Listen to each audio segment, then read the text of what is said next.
The elevator doors slid open on the 14th floor, and Daniel Whitaker stepped into what should have been just another Monday morning. Instead, he walked straight into the kind of moment that splits a life in two.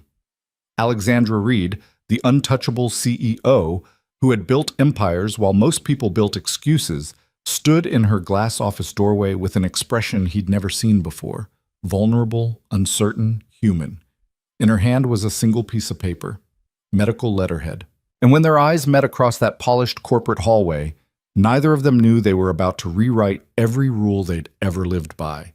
But I'm getting ahead of myself. Let me take you back to where this really began, to the day everything fell apart before it could come together. Stay with me until the end, hit that like button, and drop a comment telling me what city you're watching from.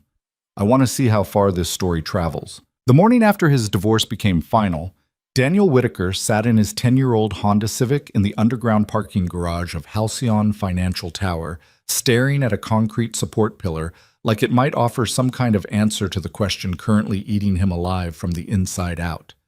What the hell happens now? The parking garage smelled like oil and exhaust and failure. Somewhere above him, 17 floors of glass and steel stretched toward a sky he couldn't see. People were already arriving for work, expensive shoes clicking against polished floors, coffee cups in hand, lives intact and moving forward with the kind of momentum he used to take for granted. Daniel looked down at his left hand gripping the steering wheel. The pale band of skin where his wedding ring had lived for 9 years seemed to glow in the fluorescent lighting. He'd taken it off yesterday, right after the judge had signed the papers. The whole thing had taken less than 20 minutes.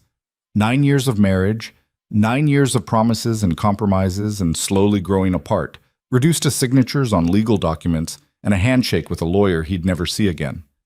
His phone buzzed. A text from his mother. "How are you holding up, sweetheart?" Daniel didn't answer. How was he supposed to answer that? The truth was too messy. The truth was that he felt hollowed out, like someone had reached inside his chest and scooped out everything that used to make him feel like a complete person. He was 34 years old, a single father now. His daughter, Lily, 8 years old, gap-toothed, obsessed with astronomy and strawberry ice cream, was staying with his parents this week while he got settled. That's what everyone kept saying. Get settled. Take some time. You'll be okay. But settled felt like a country he'd never reach. The divorce itself hadn't been dramatic. No screaming matches, no infidelity, no moment of spectacular betrayal that he could point to and say, "There." That's when it died. Instead, it had been a slow fade.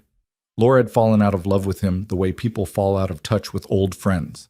Gradually, quietly, until one day you realize months have passed and you can't remember the last real conversation you had. She'd been the one to say it out loud first. "I don't think we're happy anymore, Daniel." And the worst part? He couldn't even argue with her. So here he was, sitting in a parking garage at 8:47 a.m., trying to convince himself to go upstairs and pretend to be a functional human being for 8 hours. Daniel finally killed the engine and stepped out of the car. His reflection caught in the side mirror, rumpled suit, hair that needed cutting, eyes that looked older than they had 6 months ago. He straightened his tie and headed toward the elevator. Just get through today, he thought, then tomorrow, one day at a time. The elevator ride to the 14th floor felt longer than usual.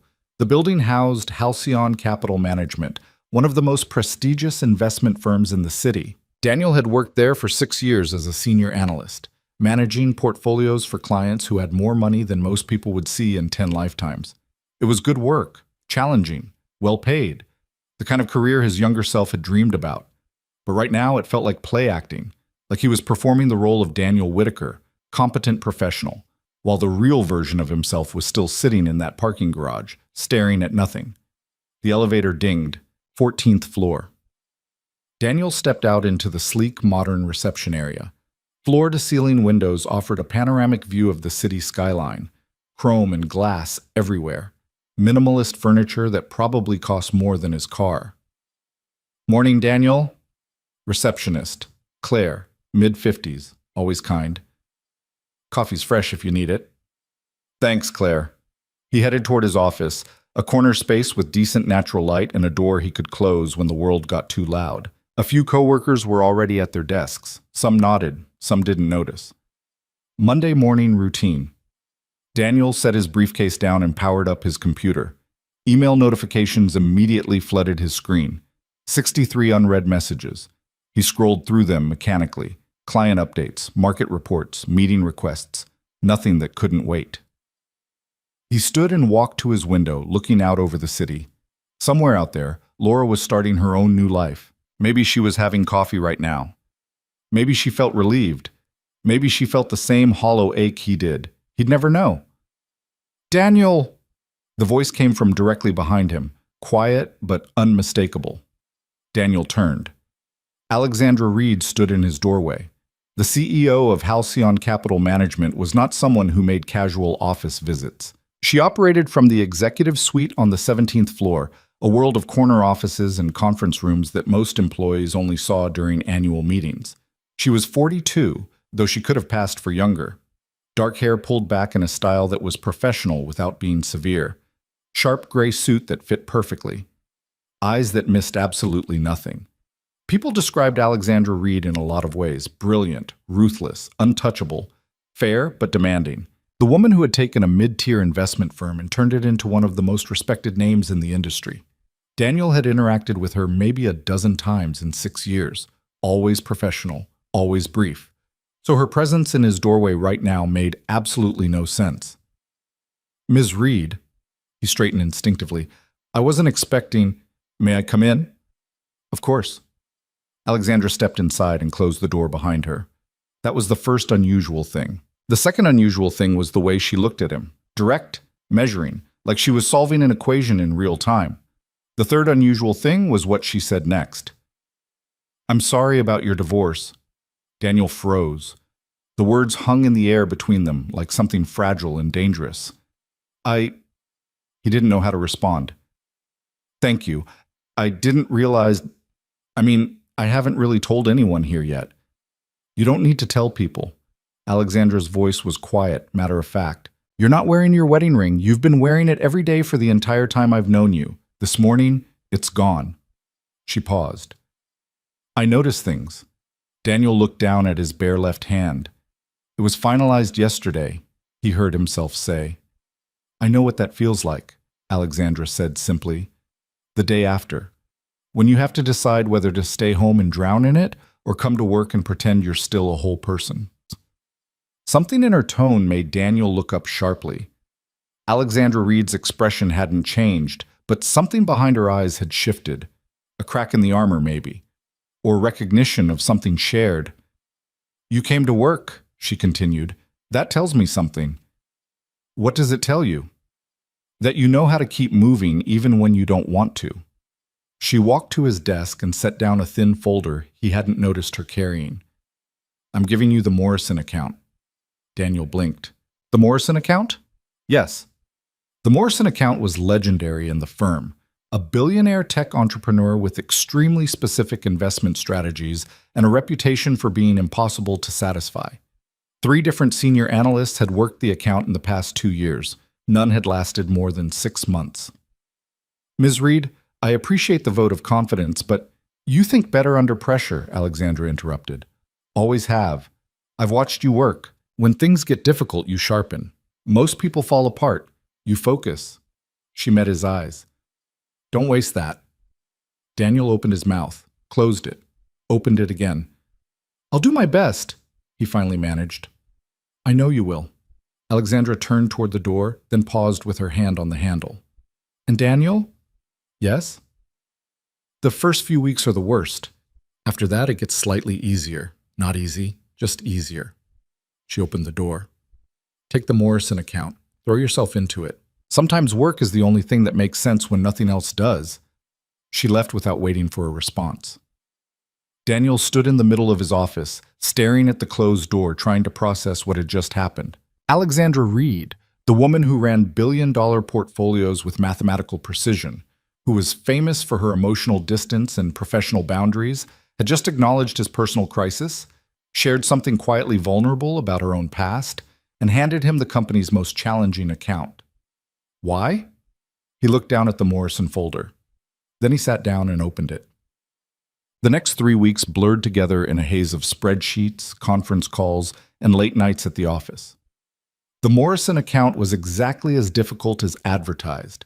Marcus Morrison was a genius, a perfectionist, and a man who changed his mind with the frequency of someone flipping channels.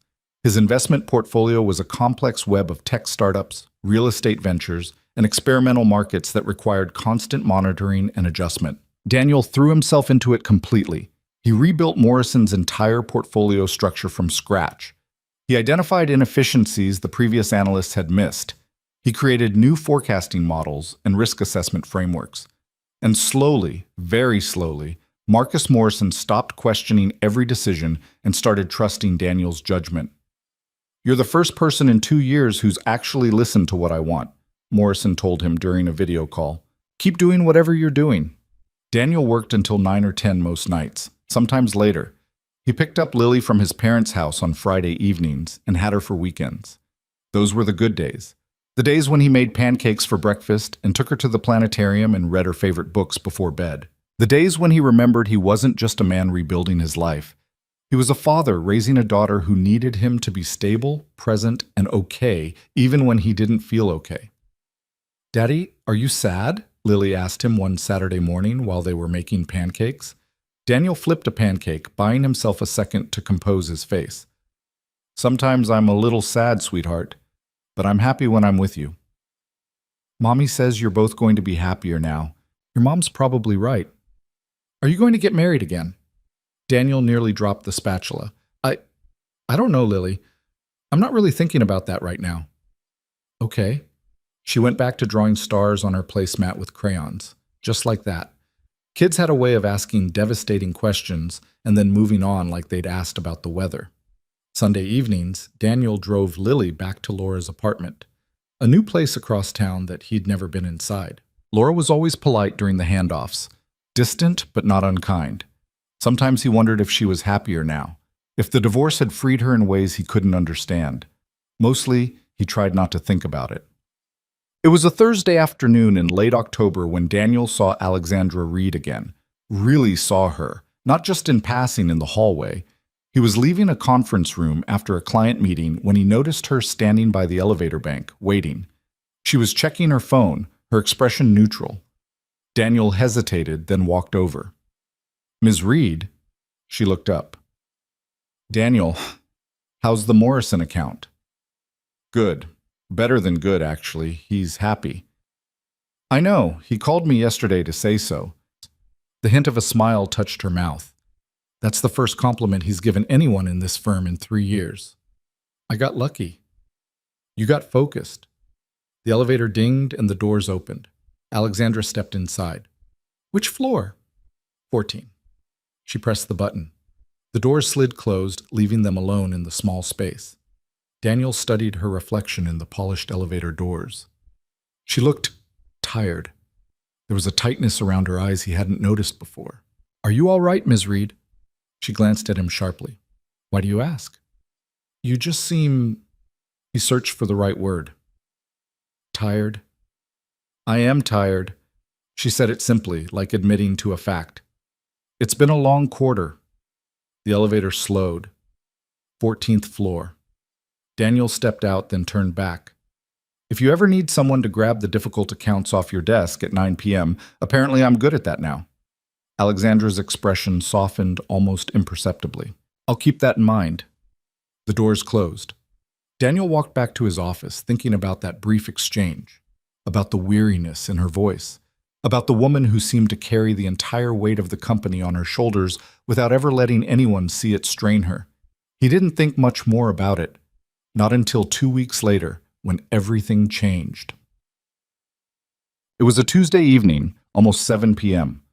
Most of the office had cleared out. Daniel was finishing up a report when he heard footsteps in the hallway. He looked up. Alexandra Reed stood in his doorway holding 2 cups of coffee. "Do you have a few minutes?" she asked. Daniel blinked. "Of course."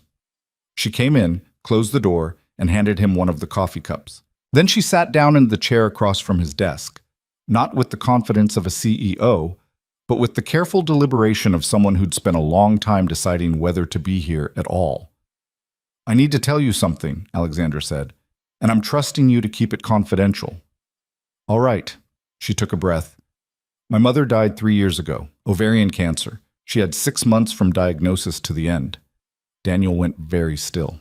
During those 6 months, Alexandra continued, her voice steady but quiet, she was surrounded by people, nurses, doctors, friends from her church, neighbors. My father had passed years earlier, but she wasn't alone in the clinical sense. She paused, looking down at her coffee. But she was alone in the way that mattered. No one was there because they'd chosen to be there. They were there out of obligation, duty, social expectation. Alexandra's jaw tightened. I was there because she was my mother, not because we were close. We weren't close. We never had been. I'm sorry, Daniel said softly. The last thing she said to me was, I wish I'd built a different kind of life. Not a better career, not more money. A different kind of life. One where the people around her bedside were there because they wanted to be. Alexandra finally looked up, meeting his eyes. That's haunted me ever since. The office was quiet. Somewhere distant, a phone rang. Why are you telling me this? Daniel asked gently. Because 4 months ago, I was diagnosed with breast cancer. The words landed like a physical weight. Daniel's mind went blank for a second, then filled with too many thoughts at once. Cancer. 4 months. Why is she telling me this? Is she okay? What do I say? It's early stage, Alexandra continued, her tone clinical now, like she was delivering a market report. Very treatable. 87% 5-year survival rate with the recommended treatment protocol. I've already had surgery. Now I'm doing preventive chemotherapy, 6 rounds, once every 3 weeks. Jesus, Alexandra. The treatment is manageable. The side effects are temporary. The prognosis is excellent. She said it like she was convincing herself as much as him. But there's one logistical issue. She set her coffee cup down. After each treatment, I can't drive myself home. Medical policy. Someone else has to be there to pick me up and ensure I get home safely. Okay, Daniel said slowly. That makes sense. I've been taking taxis. Alexandra's voice remained even. But my oncologist isn't comfortable with that arrangement. She wants someone I know, someone who can stay with me for a few hours afterward in case there are complications. Daniel understood where this was going before she said it. I've gone through every name in my contacts, Alexandra said quietly. Board members, colleagues, people I've known for years, and I realized something. She met his eyes. There's no one I can ask. No one who feels like someone who would be there because they wanted to be there, not because I'm their boss or their business connection. The silence stretched between them. I'm telling you this, she continued, because in the past 6 weeks you're the only person in this building who's asked me if I was all right, who noticed I was tired, who offered help without expecting anything in return. She straightened in her chair. I'm not asking you to be my friend. I'm not asking for emotional support. I'm asking for a practical solution to a logistical problem. Every Thursday morning for the next 4 treatments, I need someone to drive me to the medical center and take me home afterward. 2 hours. Maybe 3. Daniel looked at the woman across from him, this brilliant, powerful, untouchable CEO, asking for something so simple it was almost heartbreaking. You don't have to answer now. I'll do it, Daniel said. Alexandra blinked. You don't need to. I'll drive you every Thursday, however many you need. Daniel, I'm offering to pay you for your time. No. The word came out more firmly than he intended. You're not paying me, he said. You gave me the Morrison account when I needed something to focus on instead of falling apart. You saw me when I was at my lowest and you didn't treat me like I was broken. You just gave me something to do that mattered. He leaned forward. So no, you're not paying me. I'm driving you because you need someone to drive you. That's all. Alexandra stared at him for a long moment. Why? She finally asked. Because you asked me to. Because you trusted me enough to ask. Daniel shrugged. Because sometimes the answer to why is just because it's the right thing to do. Something shifted in Alexandra's expression. Not relief exactly. Something deeper. Thursday morning, she said quietly. 7 a.m. I'll send you the address. I'll be there. She stood, picked up her coffee cup, walked to the door. Then she stopped and turned back. Thank you, Daniel. You're welcome. After she left, Daniel sat in his office for a long time, staring at nothing in particular. He thought about his divorce, about Laura saying they weren't happy anymore, about sitting in that parking garage 2 months ago wondering what happened next. He thought about Alexandra Reed carrying a cancer diagnosis alone because she'd built a life where no one felt close enough to call.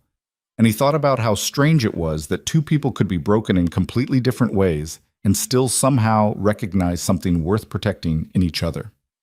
The first Thursday came.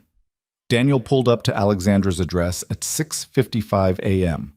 She lived in a sleek downtown condo building, exactly the kind of place he'd expect, all glass and modern architecture. She was waiting outside when he arrived, dressed in a dark coat and carrying a small bag.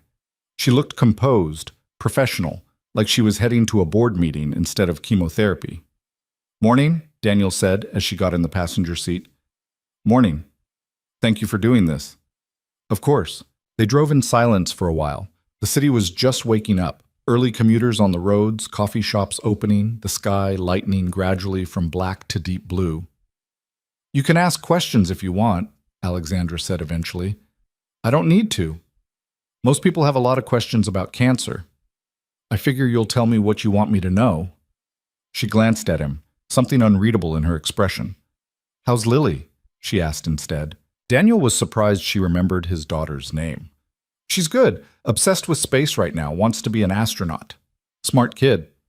"She is. Gets it from her mother." They fell quiet again. The medical center was a modern facility on the north side of town. Daniel pulled into the parking garage and found a spot near the entrance. "The treatment takes about 2 hours," Alexandra said. "You don't have to wait." "I'm waiting." "Daniel." "Alexandra." He turned to look at her.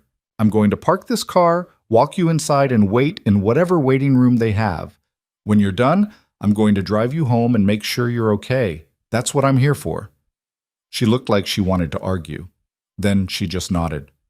"Okay." They walked inside together. The oncology center was exactly what Daniel expected. Too bright, too clean, with that particular medical smell that tried hard to be comforting and failed. Alexandra checked in at the front desk with the kind of efficiency that suggested she'd done this before. "There's a waiting area on the 3rd floor," she told Daniel. "Coffee machine, magazines from 2019. "Sounds perfect." She almost smiled. "I'll see you in a couple hours," she said. "I'll be here." He watched her walk down the hallway toward the treatment rooms, straight-backed, steady, alone. Then he took the elevator to the 3rd floor and settled in to wait. 2 hours and 40 minutes later, Alexandra emerged. She looked paler than she had that morning, more fragile, but she was walking steadily, her expression controlled. "Ready?" Daniel asked, standing. "Ready." They didn't talk much on the drive back. Alexandra leaned her head against the window and closed her eyes. Daniel drove carefully, taking turns smoothly, avoiding potholes. When they reached her building, he parked and turned off the engine. "Thank you," Alexandra said without opening her eyes. "Do you need help getting upstairs?" "I'm fine." Alexandra, I'm fine, Daniel." She opened her eyes and looked at him. "Really? I just need to sleep for a few hours. I'll be okay. Text me when you wake up, so I know you're all right." She nodded slowly. "Okay." He watched her walk into the building, making sure she made it through the doors safely. Then he drove to work, got there 2 hours late, and threw himself into the Morrison account like nothing unusual had happened. At 3:47 p.m., his phone buzzed. "Awake." "Fine. Thank you again. AR." Daniel stared at the message for a long moment. Then he texted back. "Glad you're okay. See you next Thursday." 3 dots appeared, disappeared, appeared again. "Yes. Next Thursday." The pattern continued. Every Thursday morning for the next 4 weeks, Daniel picked Alexandra up at 6:55 a.m. They drove to the medical center. He waited. He drove her home. She texted him a few hours later to confirm she was okay. They didn't talk much during those drives at first. Comfortable silence mostly. But gradually, slowly, something began to shift. Small conversations started to happen. Alexandra asked about Lily, what books she was reading, how school was going, whether she still wanted to be an astronaut. Daniel asked about the company. Not the cancer, never the cancer, unless she brought it up first. He asked about difficult board members and market trends, and the stress of running a firm through uncertain economic times. They talked about divorce. Both of them, eventually. Alexandra had been married in her late 20s. It lasted 3 years before her husband decided he wanted a wife who was home more, who prioritized family over career, who was softer around the edges. He wasn't wrong to want those things, Alexandra said during one drive. I just wasn't the person who could give them to him. Do you regret it? Daniel asked. The divorce? No. The marriage? Sometimes. Not because I loved him. I didn't, not really. But because it made me realize I didn't know how to build a life that had room for other people. Daniel understood that more than he wanted to admit. On the fourth Thursday, after Alexandra's second-to-last treatment, she didn't get out of the car right away when they reached her building. Can I ask you something? She said. Sure. Why did your marriage end? Daniel was quiet for a moment. We grew apart. Slowly. Neither of us did anything catastrophically wrong. We just stopped being the people who'd fallen in love, and instead of fighting for it, we let it die quietly. Do you regret that? Every day. Not because I want to be married to Laura again, but because I regret not fighting harder, not trying more, not being brave enough to say I needed help. Alexandra nodded slowly. I think that's the hardest kind of loss, she said. When there's no villain, no moment you can point to, just a slow fade. Yeah, Daniel said. That's exactly what it is. They sat in silence for a moment. Then Alexandra opened the door. One more treatment, she said. Thursday after next. I'll be there. She paused. Daniel? Yeah? I'm glad you're the one driving me. She got out before he could respond. The final treatment fell on a Thursday in early December. Daniel picked Alexandra up like always, but something was different. She seemed lighter somehow, less guarded. Last one, she said as she got in the car. How do you feel about that? Relieved, terrified, grateful. She buckled her seatbelt. All of it at once. They drove through the early morning darkness. What happens after this? Daniel asked. Scans in 3 months, then every 6 months for 5 years. If nothing shows up, I'm considered cured. And if something does? We deal with it then. She looked out the window. But the odds are good, really good. The treatment went like the others. 2 hours. Daniel waited in the too-bright room with terrible coffee and ancient magazines. When Alexandra came out, she looked tired but steady. Done, she said simply. Congratulations. They drove back to her building. Daniel parked in his usual spot. But this time, when Alexandra reached for the door handle, she stopped. Would you like to come up for coffee? She asked. Daniel looked at her in surprise. Are you sure? You should probably rest. I've been resting for 5 weeks. I'd like some company. Real company. She met his eyes. If you have time. Daniel thought about the office waiting for him. The emails. The reports. I have time, he said. Alexandra's condo was exactly what he expected, and nothing like it at the same time. Modern, minimalist, clean lines and expensive furniture, floor-to-ceiling windows with a view of the city skyline. But there were also unexpected details. Books everywhere, philosophy, history, poetry. A telescope by the window. Framed photographs of mountains and coastlines. A soft blanket draped over the couch, like someone actually used it. This is beautiful, Daniel said. Thank you. Coffee? Please. They moved to the kitchen. Alexandra pulled out a French press, actual ground beans, not instant, and started the process with practiced efficiency. You don't strike me as a French press person, Daniel said. Why not? I figured you'd have some high-tech machine that makes espresso at the push of a button. I have one of those too, but this tastes better. She poured hot water over the grounds. Sometimes the slow way is worth it. They moved to the living room with their coffee. Alexandra curled up in the corner of the couch, looking more relaxed than Daniel had ever seen her. Can I ask you something? She said. Of course. These past 5 weeks, why did you really do this? Daniel considered the question. You asked me to. That's not enough of a reason. Isn't it? Alexandra shook her head. Most people need more. They need it to make sense, to benefit them somehow, to fit into their narrative of who they are. Maybe I needed it to make sense too, Daniel said slowly.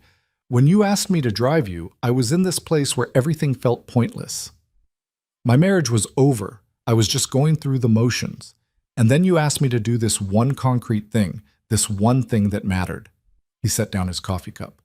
So I did it because you asked, but also because it reminded me I could still be useful, still be someone who shows up, still be more than just a guy falling apart in a parking garage. Alexandra looked at him for a long moment. You're not falling apart, Daniel. Some days I am. Then you're doing a remarkable job of falling apart while still functioning. She smiled slightly. That's called resilience. They talked for 2 more hours. About work, about Lily, about Alexandra's mother and the regrets that still haunted her, about Daniel's fear that he was failing as a father, about the strange loneliness of being surrounded by people who knew you professionally but not personally. It was the kind of conversation that only happens when 2 people realize they have nothing left to perform for each other, no image to maintain, just the truth. Finally, around noon, Daniel stood to leave. Thank you for the coffee, he said. Thank you for the past 5 weeks. They stood in her entryway, and something hung in the air between them, something undefined and fragile. I'll see you at work, Daniel said. Yes, Monday morning, back to normal. But they both knew nothing was normal anymore. Not after this. Daniel drove home thinking about the woman he'd just left. The brilliant CEO who'd built an empire but couldn't name a single person she'd call in an emergency. The cancer survivor who'd faced her diagnosis alone because she'd spent her entire life keeping everyone at arm's length. The person who'd somehow become someone he thought about more than he should. His phone buzzed at a red light. A text from Alexandra. Thank you for choosing to be there. Most people don't choose. They just show up out of obligation. You chose. That means more than you know. Daniel read it 3 times. Then he typed back. You're worth choosing. He sent it before he could overthink it. 3 dots appeared almost immediately. Then, so are you. Daniel stared at those 3 words until the car behind him honked. The light had turned green. He drove forward, but something had fundamentally shifted, and both of them knew it. The weekend after Alexandra's final treatment, Daniel took Lily to the Science Museum. They spent 3 hours in the planetarium, his daughter's face lit up by projected stars and galaxies, her questions coming faster than he could answer them. Dad, if you could go anywhere in space, where would you go? Daniel thought about it. Maybe Jupiter. See the Great Red Storm up close. That's boring. I'd go to a black hole. You'd get spaghettified. I know. That's what makes it cool. She grabbed his hand as they walked through the exhibit. You always pick the safe stuff. The comment stuck with him longer than it should have. That night, after he'd driven Lily back to Laura's apartment and returned to his own empty place, Daniel found himself thinking about safety, about the careful, cautious life he'd been living, about how he'd let his marriage die quietly because fighting for it felt too risky, about how the only brave thing he'd done in months was say yes to driving a woman to chemotherapy. His phone buzzed. A text from Alexandra. How is the museum? He smiled. They'd been texting more since Thursday. Nothing profound, just small exchanges, updates on Lily, questions about work, the kind of casual communication that felt natural but wasn't, not between a CEO and a mid-level analyst. Lily wants to visit a black hole. I suggested Jupiter. She called me boring. She's not wrong. Thanks for the support. Jupiter is the safe choice. Black holes are interesting. Daniel stared at the message for a moment, then typed, Are you calling me safe? 3 dots appeared, disappeared, appeared again. I'm calling you careful. There's a difference. What's the difference? Careful people think before they act. Safe people don't act at all. Daniel set his phone down and walked to his window. The city stretched out below him, thousands of lights in the darkness. Thousands of lives being lived by people who were probably braver than him. His phone buzzed again. I didn't mean that as criticism. Careful is good. Careful keeps people alive. But sometimes careful becomes a cage. He read the message 3 times. Then he typed, Is that what happened to you? The response took longer this time. Yes.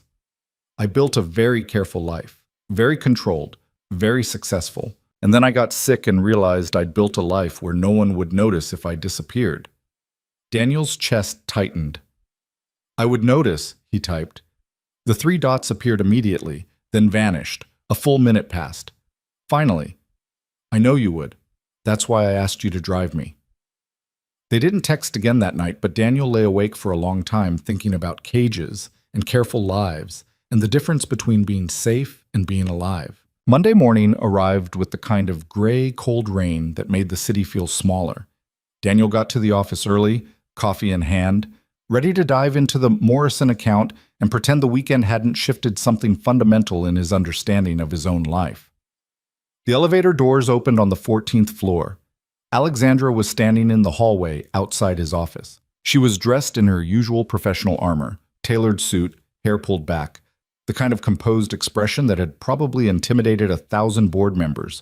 But when she saw him, something in her face softened. "Morning," she said. "Morning. Is everything okay?"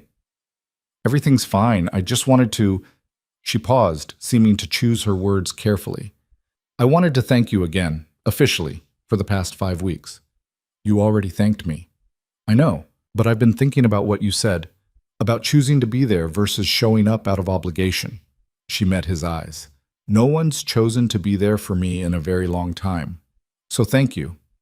Daniel set down his briefcase. "You're welcome." They stood there in the hallway, and the space between them felt charged with something neither of them had named yet. "I should let you get to work," Alexandra said finally. "Yeah, I have a meeting with Morrison at 10. How's that going?" "Good. He actually laughed at one of my jokes last week." "Marcus Morrison laughed?" Alexandra's eyebrows rose. "That might be a first in recorded history." "I'm just that charming." She smiled, a real smile, not the professional one she used in meetings. "Apparently." She turned to leave, then stopped. "Daniel?" "Yeah?" "Would you like to have dinner sometime? Not business, just dinner." The question hung in the air between them, like something fragile and important. Every careful instinct Daniel had told him to say no, to keep the boundaries clear, to not complicate a professional relationship with personal feelings he wasn't ready to examine. But Lily's voice echoed in his head. "You always pick the safe stuff." "I'd like that," he heard himself say. Alexandra's expression shifted, surprise, maybe, or relief. "This weekend?" she asked. "Saturday works. I'll text you the details." She walked away, and Daniel stood in the hallway watching her go, wondering what the hell he'd just agreed to and why it felt like the first honest decision he'd made in years. The week crawled by with the particular slowness of time when you're waiting for something important. Daniel threw himself into work, managed client calls, reviewed investment portfolios, and tried not to think too hard about Saturday night. He failed spectacularly. By Wednesday, he'd changed his mind about going at least 6 times. By Thursday, he'd convinced himself it was just a friendly dinner between colleagues. By Friday, he admitted to himself that he was lying. This wasn't just dinner, this was something else entirely. Friday evening, Daniel picked up Lily from school. She chattered about her day, a science project on the solar system, a new friend named Emma, who also liked space, the unfairness of having homework on weekends. "Dad, you're not listening," she said as they walked to the car. "I'm listening. Solar system, friend Emma, homework is terrible." "You're thinking about something else." Daniel unlocked the car. "How do you know?" "You get this look? Mom used to say you disappeared into your head sometimes." He helped her into the back seat, then got behind the wheel. "I'm having dinner with someone tomorrow night, a friend from work." "A girlfriend?" "A woman, yes." Lily's eyes went wide in the rearview mirror. "Like a date?" "Like dinner with a friend." "That's what dates are, Dad. Mom explained it to me." Daniel pulled out of the parking lot. "Your mom explained dating to you?" "She said when grown-ups like each other, they have dinner and talk. And if they really like each other, they hold hands and stuff." "And stuff," Daniel repeated weakly. "So is this a date or not?" He thought about it, about Alexandra standing in the hallway asking him to dinner. about the way something had shifted between them over 5 Thursday mornings, about text messages that went deeper than they should. I don't know, sweetheart. Maybe. What's her name? Alexandra. She's my boss. Your boss? Lily's voice pitched up. Dad, that's like in the movies. The boss always falls in love with the regular guy. This isn't a movie, Lily. It sounds like a movie. What does she look like? She's very smart and kind, and she has a telescope. She has a telescope? Lily practically bounced in her seat. Dad, you have to marry her. Lily, I'm serious. Anyone with a telescope is cool. Can I meet her? Daniel caught himself before he could say yes, because part of him wanted exactly that. Wanted Lily to meet Alexandra, wanted to see them in the same room together, wanted to imagine a world where the three of them could exist as something more than separate pieces. But that was moving too fast. Way too fast. Let me have dinner with her first, he said carefully. Then we'll see. You like her, Lily said confidently. I can tell. How can you tell? Because you're smiling. You don't smile like that about work stuff. Daniel looked at his reflection in the rearview mirror and realized his daughter was right. He was smiling. Saturday evening arrived too quickly and not quickly enough. Daniel stood in front of his closet at 6 p.m., second-guessing every clothing choice he'd ever made. Too formal. Too casual. Too much like he was trying. Not enough like he cared. Finally, he settled on dark jeans and a button-down shirt. Professional enough to be respectful, casual enough to not look like he was overthinking it, even though he absolutely was overthinking it. His phone buzzed. Alexandra. Rosewood Bistro. 7:30. Don't be late. I'm never late. I know. It's one of your best qualities. Daniel stared at the message. One of his best qualities. Like she'd been cataloging them. Like she'd been paying attention. He texted back. What are the others? The response came immediately. I'll tell you at dinner. He arrived at Rosewood Bistro at exactly 7:25. The restaurant was elegant but not pretentious. Exposed brick walls, warm lighting, small tables that encouraged conversation. The kind of place where people came for the company, not just the food. Alexandra was already there, sitting at a corner table by the window. She wasn't wearing a suit. That was the first thing Daniel noticed. She was wearing a dark blue dress, simple, elegant, nothing flashy, and her hair was down, falling past her shoulders in a way he'd never seen before. She looked beautiful. She looked terrifying. She looked like someone he could fall for if he wasn't careful. Hi, he said, suddenly feeling like a teenager on his first date. Hi, she smiled. You're early. So are you. I'm always early. It's a control thing. Daniel sat down across from her. Should I be worried about control things? Probably. I have a lot of them. A waiter appeared, took their drink orders, and disappeared. The silence that followed wasn't uncomfortable, but it was charged with something unnamed. I'm nervous, Alexandra said suddenly. Daniel blinked. You're nervous? Terrified, actually. Why? Because I haven't done this in 10 years. Because you're someone I respect and I don't want to ruin that. Because this matters and I don't know how to do things that matter without controlling every variable. She said it all in one breath, like she'd been practicing. Daniel felt something in his chest relax. I'm nervous too, he admitted. I keep thinking about all the ways this could go wrong, all the professional boundaries we're crossing, all the reasons this is a terrible idea. Is it a terrible idea? Probably. Are you going to leave? No. Me neither. They looked at each other across the table, and Daniel felt the last of his careful defenses start to crack. The waiter returned with wine. They ordered food, pasta for her, steak for him, and settled into conversation that flowed easier than it should have. Alexandra told him about growing up with parents who valued achievement over connection, about getting her MBA at 25 and becoming the youngest VP in her firm's history at 28, about the marriage that failed because she couldn't be the person her husband wanted. He wasn't a bad person, she said. He just wanted a wife who would be there for dinner every night, who would prioritize family over career, and I couldn't do that. Wouldn't do that. Do you regret it? Daniel asked. Sometimes. Not the divorce, but the realization that I'm fundamentally alone by design. She took a sip of wine. I built this brilliant, successful life, and then I woke up one day and realized I'd done it by pushing everyone away. You didn't push me away. I tried to, at first. She met his eyes. But you didn't leave. You asked me to stay. Most people wouldn't have listened. Their food arrived. They ate and talked about Lily's obsession with space, about Alexandra's telescope, about the strangeness of being divorced and starting over in your 30s. Do you think about dating again? Alexandra asked. Daniel paused with his fork halfway to his mouth.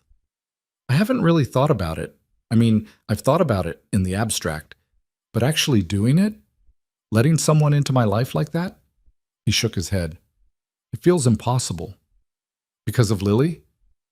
Partly, but also because, he searched for the right words, because I failed at it once already, because I let someone I loved slip away without fighting for them, because I'm terrified of being that person again. Alexandra was quiet for a moment. You're being too hard on yourself, she said finally. Am I? You're raising a daughter alone. You're succeeding at one of the hardest jobs in the company. You showed up for a woman with cancer even though you barely knew her. You didn't fail, Daniel. Your marriage failed. Those are different things. Daniel looked at her across the table, this brilliant, guarded woman who was somehow saying exactly what he needed to hear. Your turn, he said. Do you think about dating again? I'm having dinner with you, aren't I? Is that what this is? I don't know. She smiled slightly. What do you want it to be? Daniel set down his fork. Honestly, I want it to be something real. Not perfect. Not easy. But real. Well, real is messy. I know.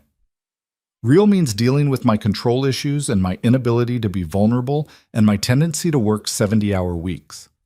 And real means dealing with my baggage from my divorce and my fear of failing again and the fact that I have an 8-year-old daughter who comes first. Always. They looked at each other. That's a lot of mess, Alexandra said. It is. Want to try anyway? Daniel felt something shift in his chest, fear and hope tangled together. Yeah, he said, I do. Alexandra reached across the table and took his hand. It was the first time they'd touched, really touched, beyond professional handshakes and incidental contact.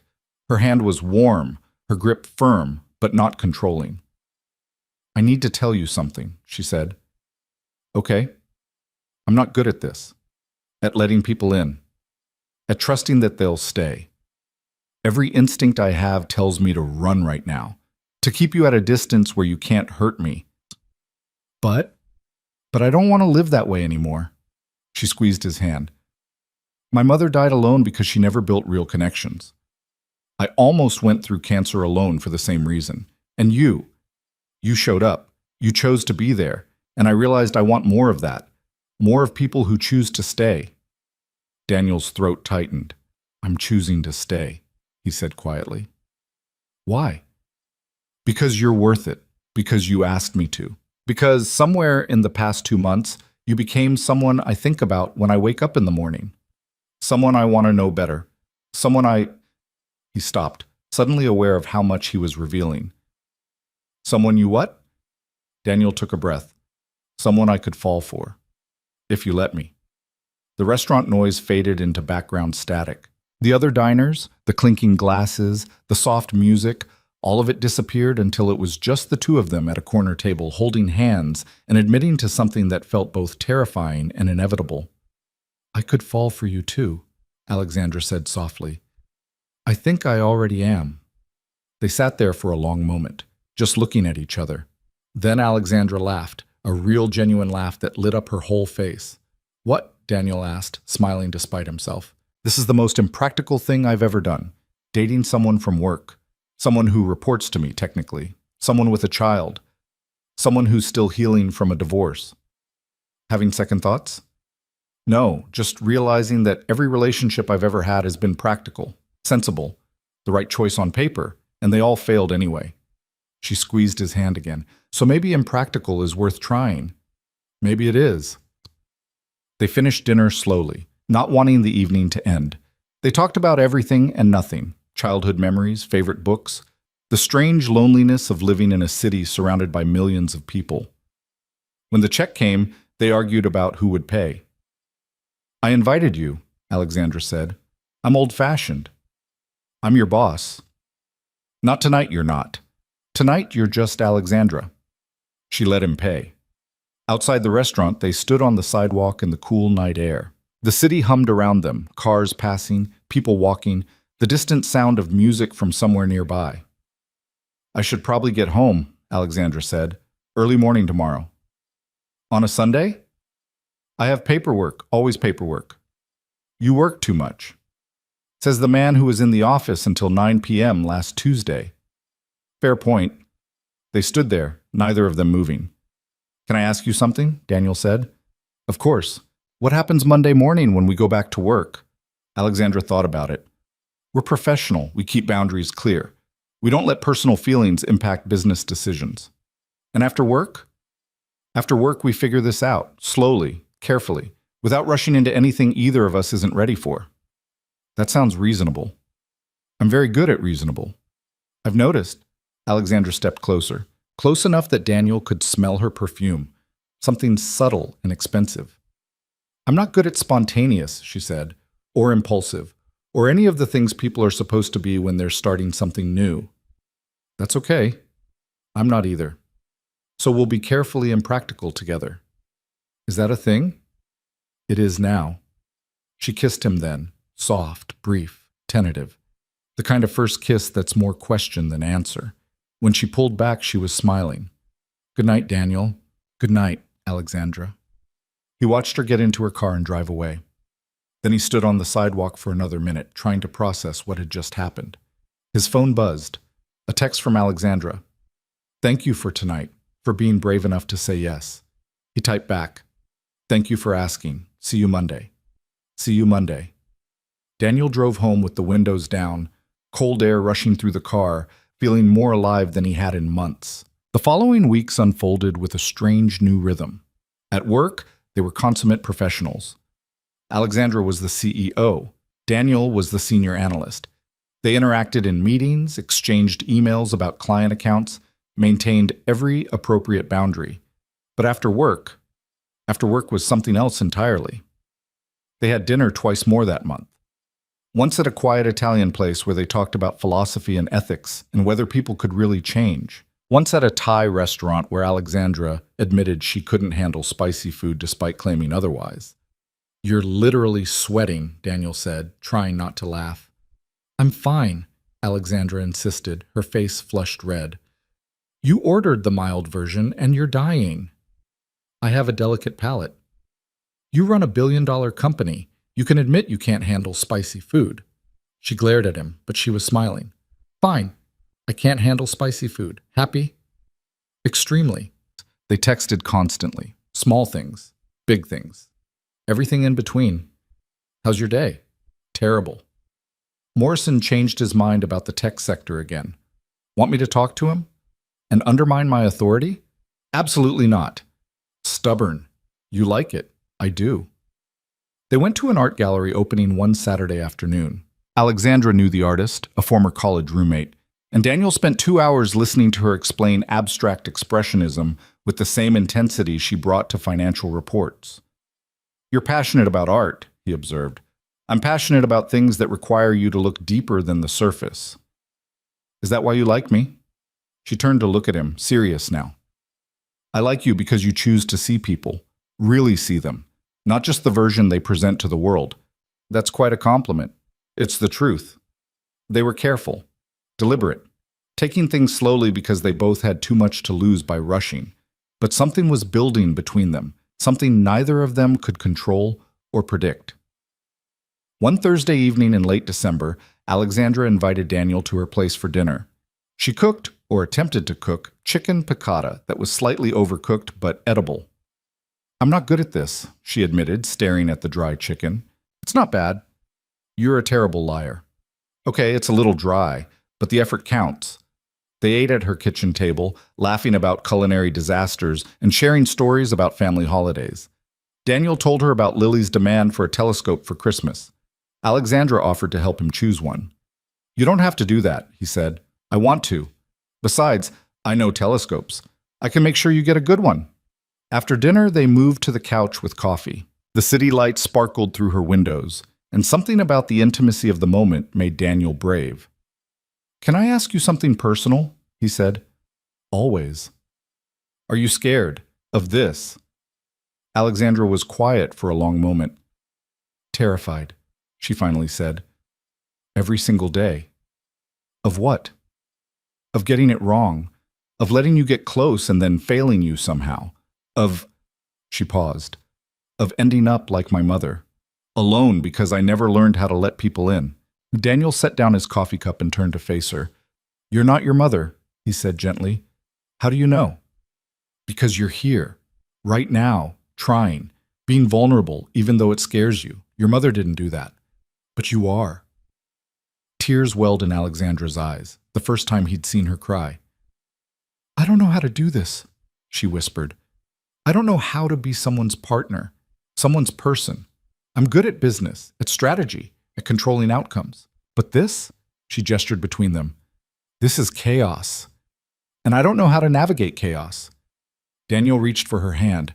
"You don't have to navigate it alone," he said. "That's the whole point. We figure it out together." "What if I'm too damaged, too broken?" "Then you're in good company, because I'm broken too. We're both broken. But maybe broken people can still build something good." She leaned against him then, her head on his shoulder, and they sat like that for a long time, while the city sparkled outside and the future stretched out before them, uncertain and terrifying and full of possibility. "Stay tonight," Alexandra said quietly. Daniel's heart jumped. "Are you sure?" "No, but I want you to stay anyway." So he stayed. They fell asleep on her couch, tangled together, both of them still half-dressed and fully terrified of what they were building. But they stayed anyway, because sometimes the bravest thing you can do is choose the chaos instead of the safety. And sometimes, just sometimes, the chaos turns out to be exactly what you needed all along. Daniel woke up on Alexandra's couch at 6 in the morning with her still asleep against his chest, one arm draped across his stomach, her breathing soft and even. Sunlight was just beginning to filter through the windows, painting the room in shades of gold and amber. He didn't move, didn't want to break the moment. This woman, this brilliant, guarded, terrifying woman, had let him stay, had fallen asleep vulnerable and trusting in his arms. It felt like being handed something precious and fragile, something he had no idea how to protect, but desperately wanted to. Alexandra stirred, her eyes opening slowly. For a moment she looked confused, disoriented. Then she focused on Daniel's face, and something in her expression softened. "Morning," she murmured. "Morning." "I drooled on your shirt." Daniel looked down. There was indeed a small wet spot on his shoulder. "It's fine. I'm mortified." "Don't be. It's humanizing." She sat up, running her fingers through her hair, suddenly looking uncertain. I don't typically ask people to stay." "I know. So this is weird for me." "For me too." They looked at each other in the early morning light, and Daniel could see her walls trying to rebuild themselves, could see her reaching for the professional armor she wore like a second skin. "Hey," he said softly, catching her hand. "Don't run. Not yet." "I'm not running." You're thinking about it." Alexandra's jaw tightened. "Maybe I am. This is happening fast, Daniel, too fast. We work together. You have a daughter. I have health issues I'm still navigating. There are so many reasons this is complicated." "I know. And you're still here anyway." "I am." She pulled her hand away, standing up and walking to the window. "I need to think clearly about this, about what it means, about the implications for work, for your life, for everything." Daniel stood too, but didn't move toward her. "Okay, think about it. Take all the time you need." "You're not going to fight me on this?" "No, because I understand, and because I'm scared too." He picked up his jacket from the back of the couch. "But Alexandra, when you're done thinking, I'll still be here. That's not changing." He left before she could respond, before the moment could turn into something harder than it already was. The drive home felt longer than usual. Daniel's phone buzzed twice, probably Alexandra, but he didn't check it. She needed space to process. He needed space to figure out what the hell he was doing, getting involved with his boss while his divorce was barely 6 months old and his daughter still asked when mommy was coming home. This was insane. This was beautiful. This was going to hurt someone, probably everyone, before it was over. But he couldn't bring himself to regret it. Monday morning arrived with the weight of inevitability. Daniel got to the office early, half expecting Alexandra to call him into her office and end things professionally and cleanly. Instead, he got an email at 8:15. Meeting with Morrison account team. 10 a.m. conference room. B. Please prepare updated portfolio analysis. AR professional. Distant. Exactly what he'd expected. The meeting went smoothly. Alexandra ran it with her usual precision, asking pointed questions and pushing for better strategies. She treated Daniel exactly the same as everyone else. No warmer, no colder. Like Saturday night had never happened. Like she hadn't fallen asleep in his arms. After the meeting, as people filed out, Alexandra caught his eye. "Daniel, a moment, please." His stomach tightened. "Here it comes." The conference room emptied. Alexandra closed the door. "I've been thinking," she said, not quite meeting his eyes. "I figured. This is complicated, more complicated than I initially considered. I know. We need rules, boundaries, something to keep this from destroying both our careers and whatever this is between us." Daniel leaned against the table. "What kind of rules?" "At work, we're professional. Always. No special treatment, no personal conversations in the office, no blurring of lines. You report to me and that relationship stays intact." "Okay." "Outside of work, we're figuring things out, slowly, with the understanding that if this becomes a problem professionally, we address it immediately.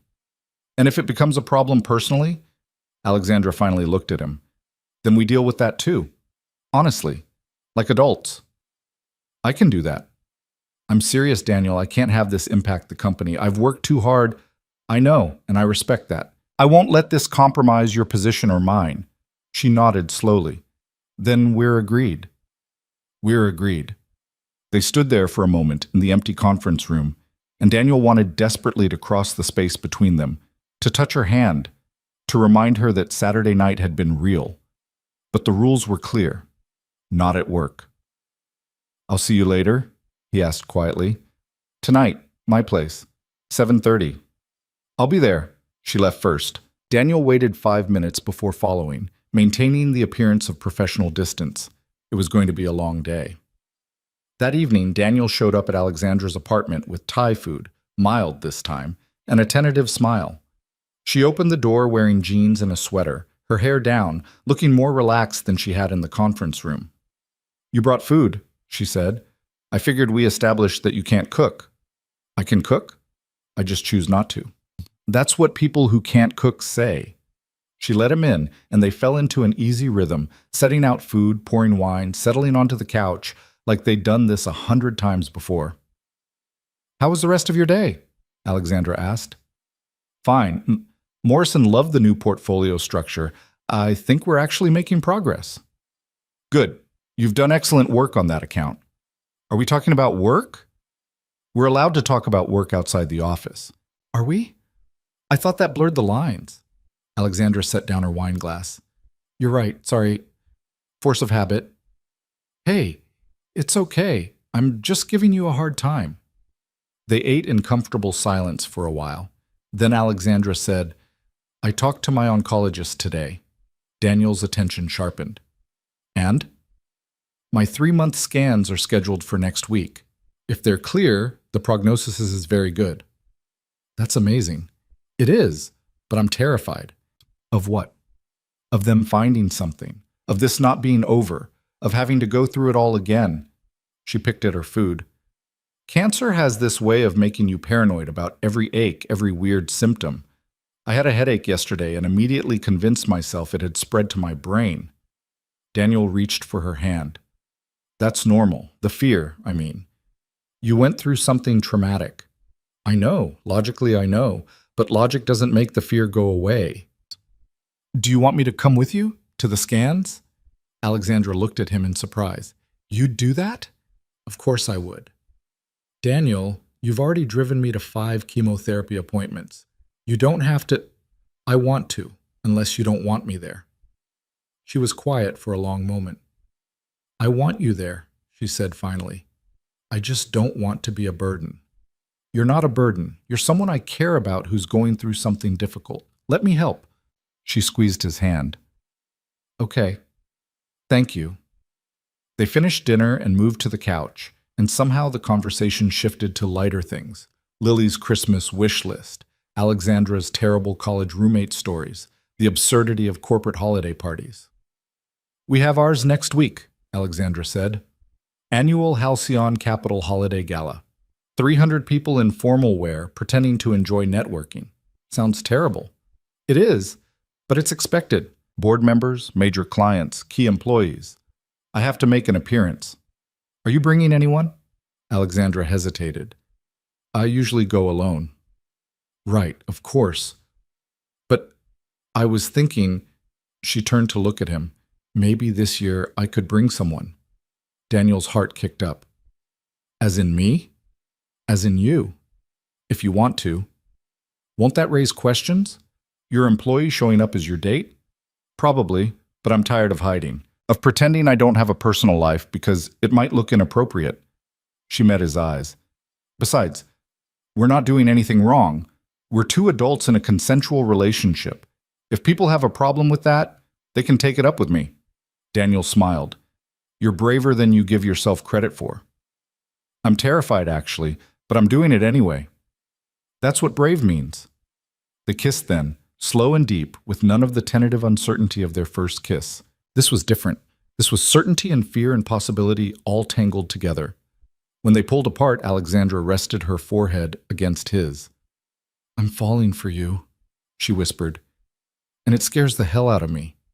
I'm falling for you too. What are we doing, Daniel? I don't know, but I don't want to stop. Me neither. She pulled him closer, and they stayed like that for a long time, just holding each other in the quiet of her apartment while the city hummed below. The week leading up to the holiday party was chaos. Daniel juggled client meetings, year-end reports, and increasingly frantic messages from Marcus Morrison, who decided to restructure his entire portfolio 2 weeks before Christmas.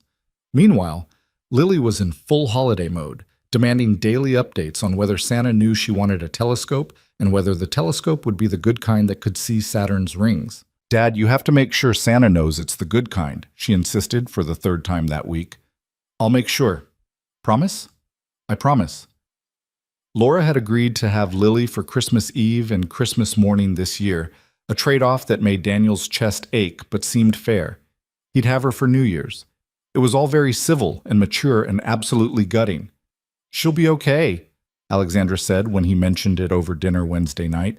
Kids are resilient. I know. It's just hard. This is her first Christmas with us separated. How are you handling it? Daniel shrugged. I'm managing. Some days are better than others. That's all any of us can do. Thursday morning, Daniel drove Alexandra to her 3-month scan appointment. She was quiet in the car, her hands clasped tightly in her lap, her jaw set with tension. It's going to be fine, Daniel said. You don't know that. You're right, I don't, but I believe it anyway. The scan itself took less than an hour. Daniel waited in the same fluorescent-lit waiting room he'd sat in during her chemotherapy treatments, drinking terrible coffee and pretending to read a magazine. When Alexandra emerged, she looked pale, but steady. How do you feel? He asked. Like I want to throw up. But that's normal. When do you get the results?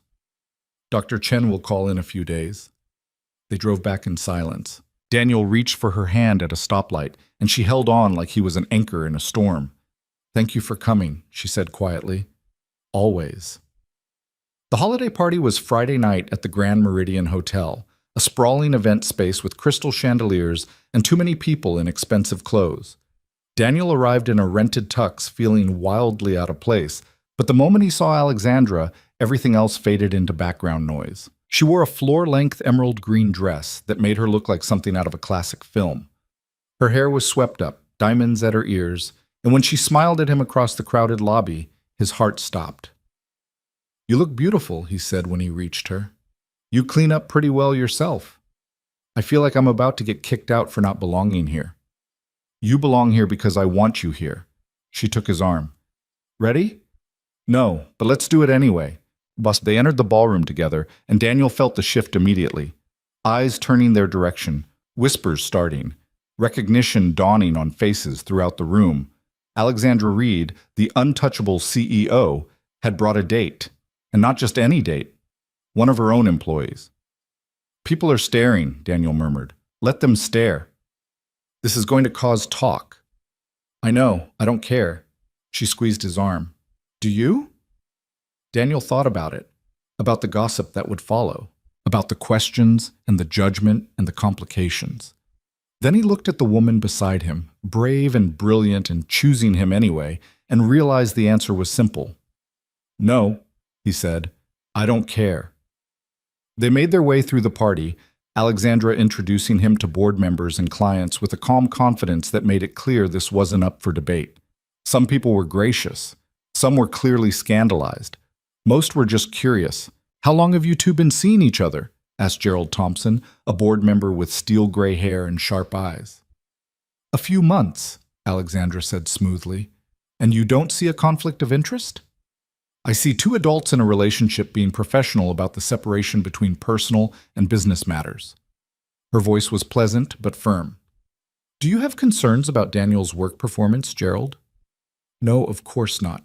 I've heard excellent things about the Morrison account." "Then I'm not sure what the issue is." Gerald backed down, but Daniel could see the calculation in his eyes. This was going to be a problem. Maybe not immediately, but eventually. Later, while Alexandra was talking to a major client, Daniel stepped outside to the balcony for air. The city sprawled below, all lights and possibility. "You know people are going to make this difficult for her, right?" Daniel turned. A woman in her 50s stood nearby, holding a champagne glass and studying him with interest. He recognized her from company photos. "Linda Martinez, the CFO." "I know," he said. "She's worked incredibly hard to get where she is. A relationship with a subordinate could undermine her authority." "I'm aware of that." "Are you?" Linda moved closer. "Because if you care about her at all, you should think very carefully about whether this is worth the cost to her career." Daniel's jaw tightened. "With all due respect, Miss Martinez, that's not your decision to make. It's hers, and she's made it. She's also dealing with a serious health crisis. Maybe she's not thinking clearly. She's one of the smartest people I've ever met. She's thinking just fine." Linda studied him for a long moment. "She must really trust you." "I hope so." "Don't make her regret it." She walked back inside, leaving Daniel alone on the balcony with the weight of her words. Was he being selfish, putting his own feelings ahead of Alexandra's career? Was this relationship going to cost her everything she'd built? "There you are."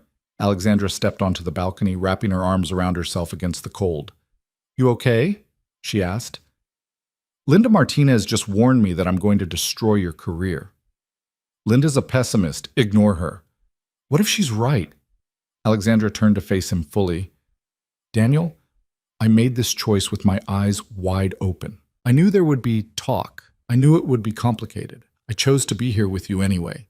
But my career will be fine. I'm good at what I do. The board knows that. My clients know that. If some people want to clutch their pearls because I'm dating someone, that's their problem, not mine. I don't want to be the reason you lose everything you've worked for. You're not. You're the reason I remembered that there's more to life than work." She took his hands. "I spent years building a career and a reputation. And then I got cancer, and you know what? None of it mattered. The only thing that mattered was whether I had someone to call when I was scared. Someone who would show up." She moved closer. "You showed up, Daniel. You keep showing up. That's worth more than any board position or client account." "You're sure about this?" "I'm terrified, but yes, I'm sure." He kissed her then, right there on the balcony with the party still going on inside, not caring who might see. When they pulled apart, Alexandra was smiling. "Let's get out of here," she said. "We can't just leave your own company party." "Watch me." They snuck out like teenagers, laughing as they made their way to the parking garage. Daniel drove them back to Alexandra's apartment, and they spent the rest of the night on her couch, talking and kissing and planning what Christmas might look like. "I have Lily on New Year's," Daniel said, "but Christmas Day I'm free if you want to do something." "I usually spend it alone, Chinese food and old movies." "That sounds depressing." "It's peaceful, no pressure, no forced cheerfulness."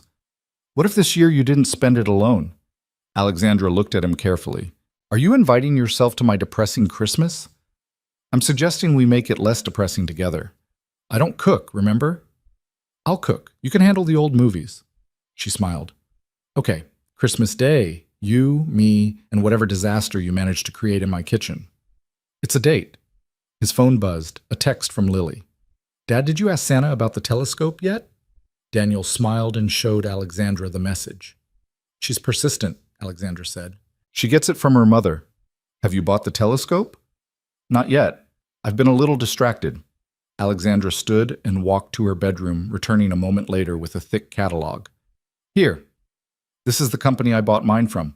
Page 47 has good beginner models for kids. Daniel took the catalog. You really love space, don't you?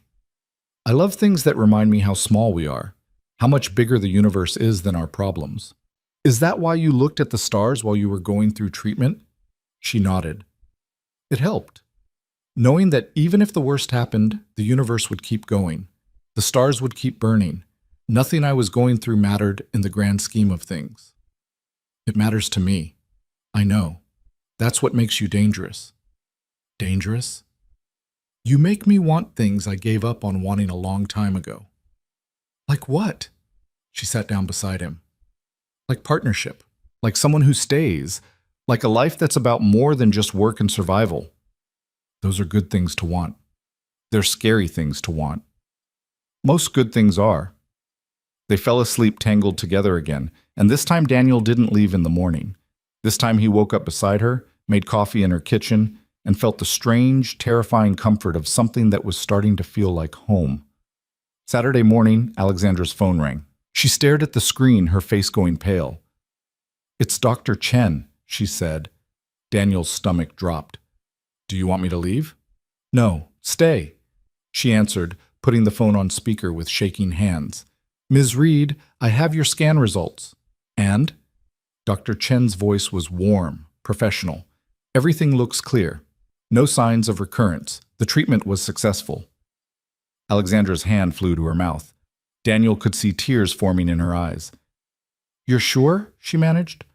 I'm sure. We'll continue monitoring, of course. But as of right now, you're cancer-free. Thank you. Thank you so much. You're welcome. Keep taking care of yourself. I'll see you in 3 months for your next checkup. The call ended. Alexandra sat frozen for a moment. Then she started crying, deep, body-shaking sobs of relief and fear, and months of holding everything together finally breaking apart. Daniel pulled her into his arms and held her while she cried, one hand in her hair, the other rubbing her back. You're okay, he murmured. You're okay. I was so scared, she sobbed into his chest. So scared it wasn't over. I know, but it's over. You did it. She cried for 10 minutes straight.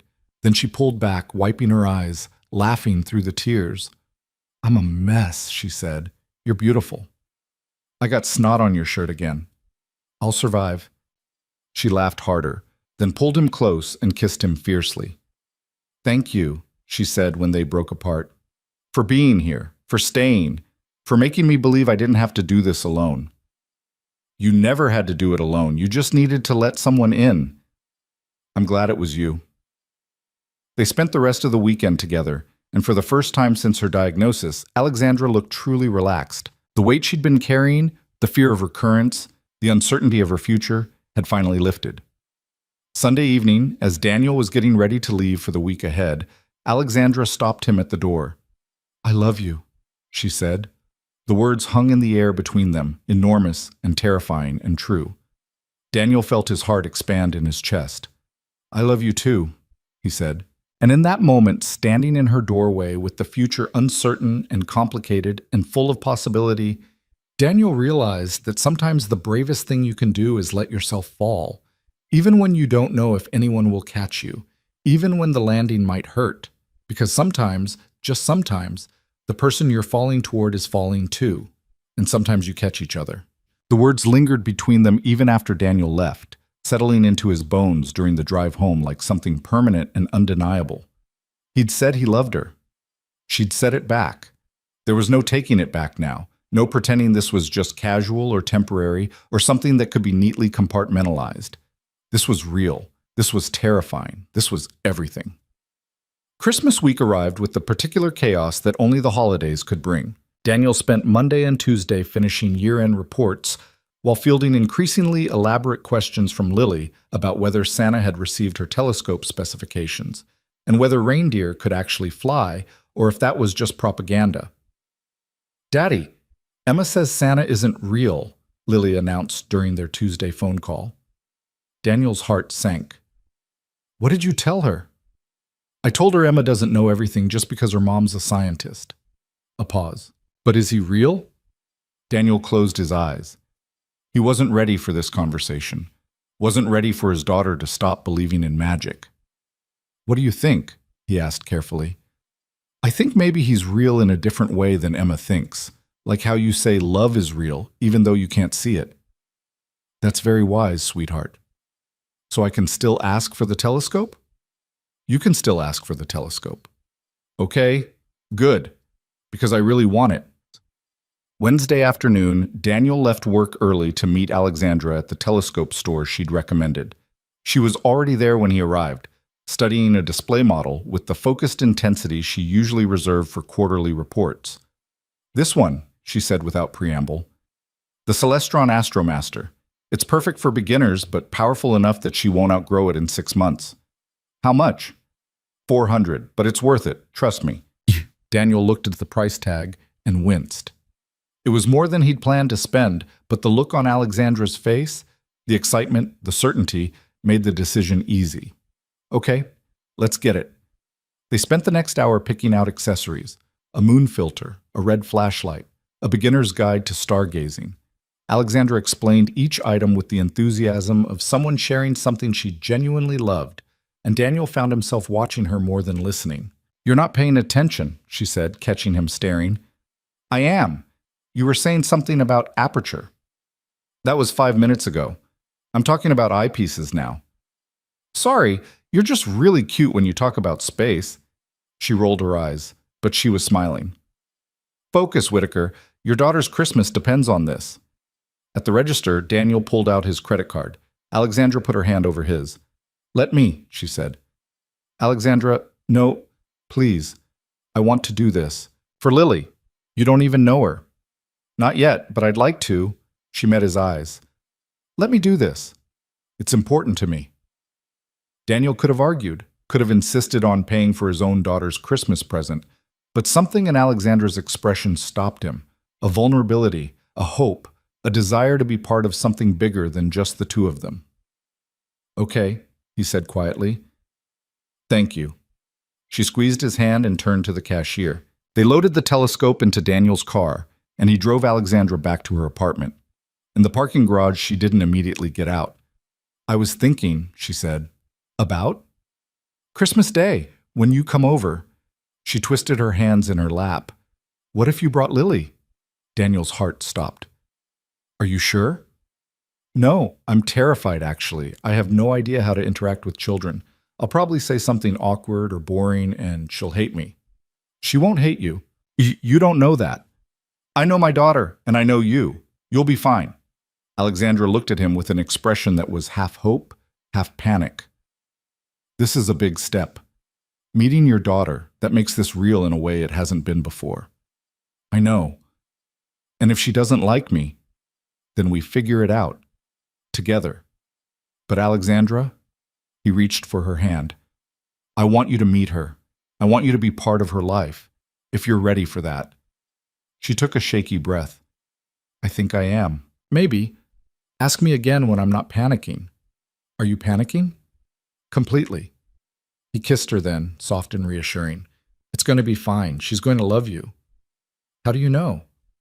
"Because I love you, and Lily's pretty good at seeing the best in people." Alexandra leaned her forehead against his. "Okay, Christmas Day, you, me, and Lily. I'll try not to completely mess it up. That's all anyone can ask." Christmas Eve, Daniel had dinner with his parents, while Lily bounced off the walls with excitement about Santa coming. His mother pulled him aside while Lily was distracted with cookies. "You seem different," she said. "Different how?" "Lighter, happier, like something's changed." Daniel smiled despite himself. Maybe something has. Does this have anything to do with the woman you've been seeing? He looked at her in surprise. How did you... You're my son. I notice things. Also, Lily mentioned you talk about someone named Alexandra a lot. I'm going to have a talk with Lily about confidentiality. His mother laughed. Tell me about her. So he did. Not everything. Not the cancer, not the complications at work, but enough. The basics. The important parts. The way Alexandra challenged him and saw him and made him want to be braver than he was. She sounds wonderful, his mother said when he finished. She is. And you're bringing her to meet Lily? Tomorrow, Christmas Day. That's a big step, Daniel. I know. But it feels right. She feels right. His mother hugged him tight. Then I'm happy for you, sweetheart. You deserve someone who chooses you. Thanks, Mom. That night, Daniel assembled the telescope in his apartment, following Alexandra's texted instructions and cursing quietly when he couldn't figure out the finder scope. Finally, at 11:30, he had it set up. A beautiful piece of equipment that was going to make his daughter's Christmas morning absolutely perfect. He took a photo and sent it to Alexandra. Mission accomplished. She's going to lose her mind. The response came immediately. You did great. Get some sleep. Big day tomorrow. Nervous? Completely terrified. You? Same. But the good kind of terrified. Is there a good kind? Yeah. The kind that means something matters. 3 dots appeared and disappeared several times. Finally, I love you. I love you too. See you tomorrow. See you tomorrow. Daniel fell asleep thinking about the next day, about Lily meeting Alexandra, about the strange and beautiful way his life had rearranged itself into something he never could have predicted. Christmas morning, Lily's scream of joy when she saw the telescope was worth every penny. She immediately dragged it to the window, trying to look at the sun before Daniel hastily explained why that would permanently blind her. We'll set it up properly tonight, he promised, after we get back from our Christmas plans. What Christmas plans? We're having dinner with a friend of mine. Her name is Alexandra. Lily's eyes went wide. The telescope lady? Yes, she helped me pick it out. Is she your girlfriend? Daniel paused. They'd never explicitly defined what they were, but girlfriend seemed both inadequate and accurate.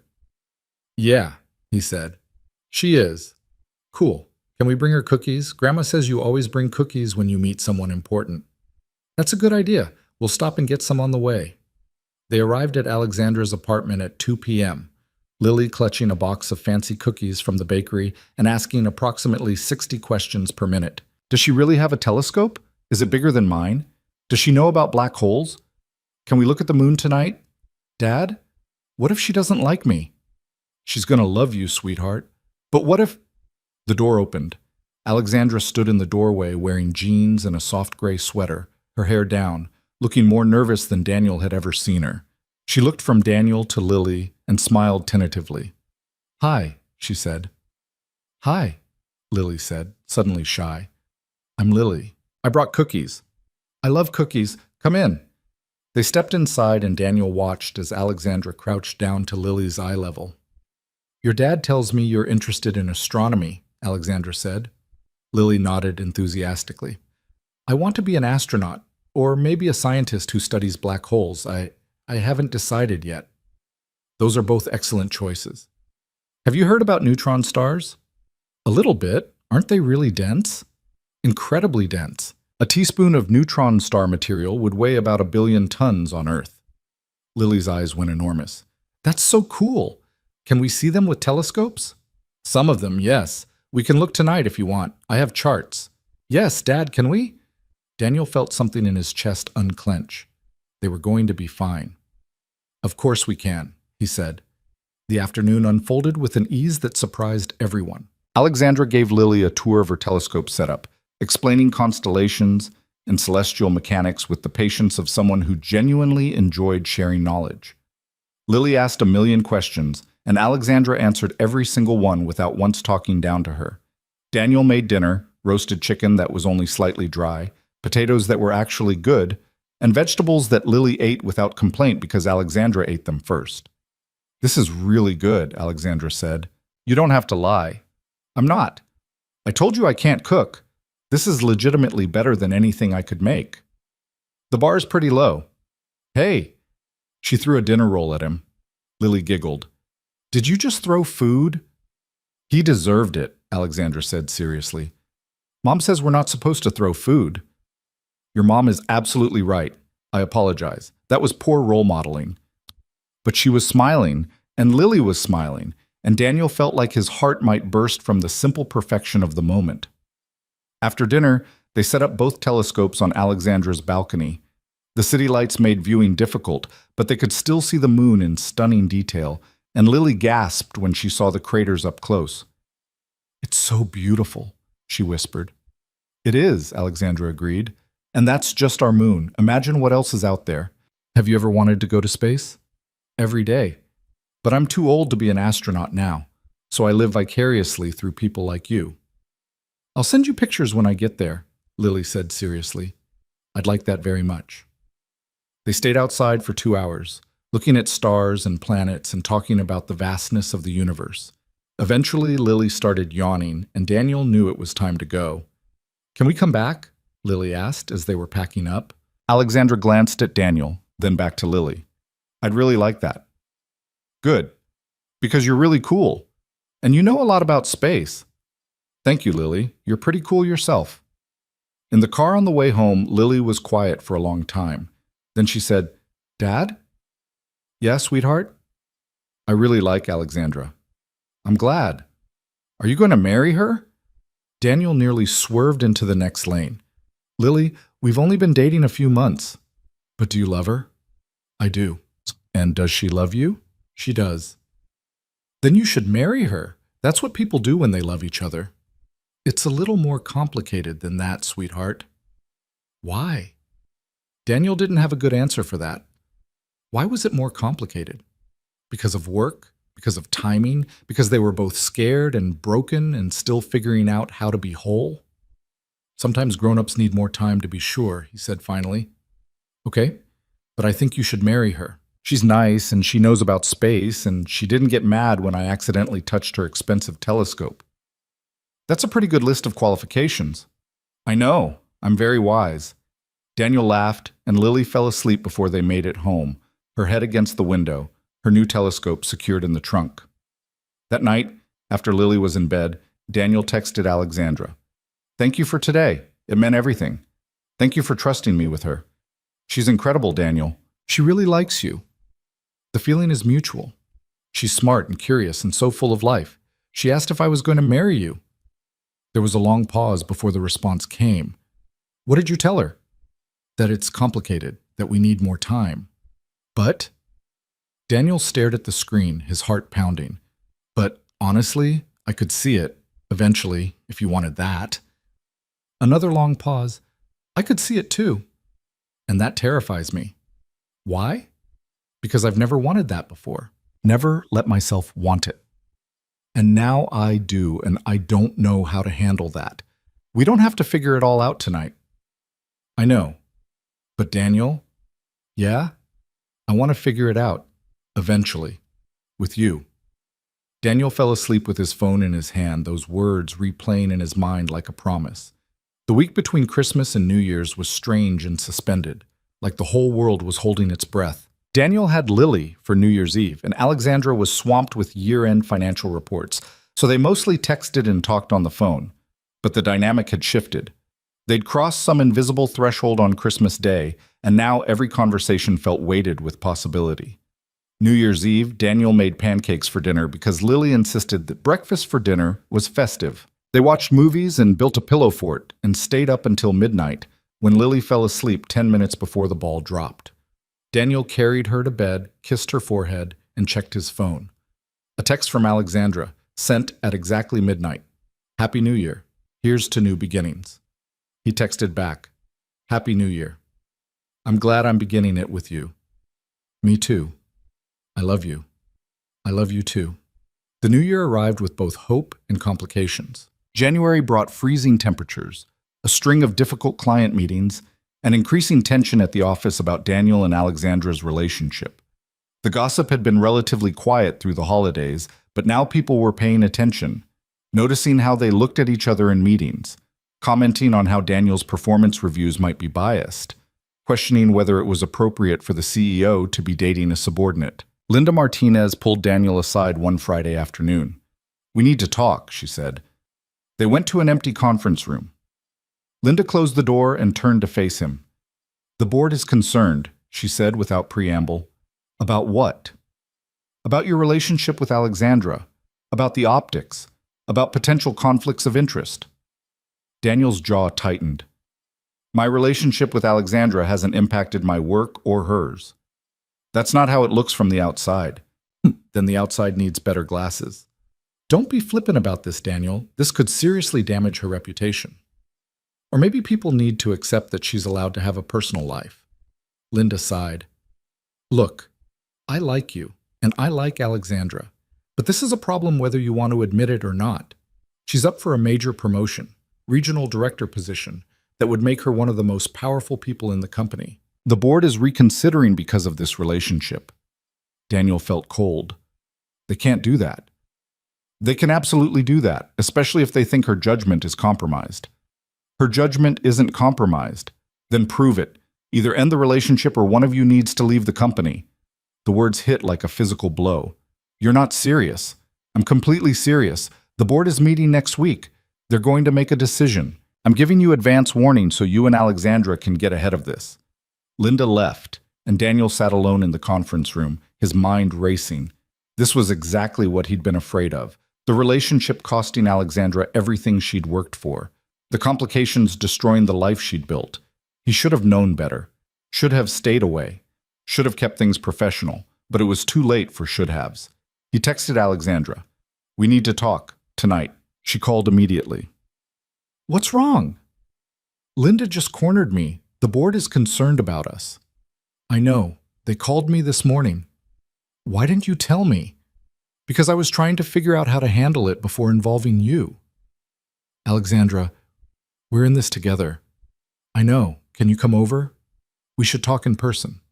I'll be there in 20 minutes. He drove to her apartment with his heart in his throat, playing out every possible scenario. They could end the relationship. They could go public and weather the storm. He could quit and find another job. She could turn down the promotion. Every option felt impossible. Alexandra opened the door looking exhausted. Her hair was pulled back and she was wearing yoga pants and an old sweatshirt, the most casual he'd ever seen her look. "Hey," she said. "Hey." They sat on the couch, and Alexandra pulled her knees to her chest. "They're giving me an ultimatum," she said. "End the relationship or withdraw from consideration for the regional director position. That's not fair. It's business.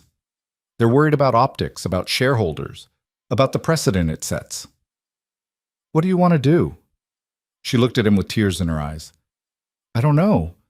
This promotion, it's everything I've worked toward for 15 years. It's the culmination of my entire career. But I love you, and I don't want to lose you for a job title."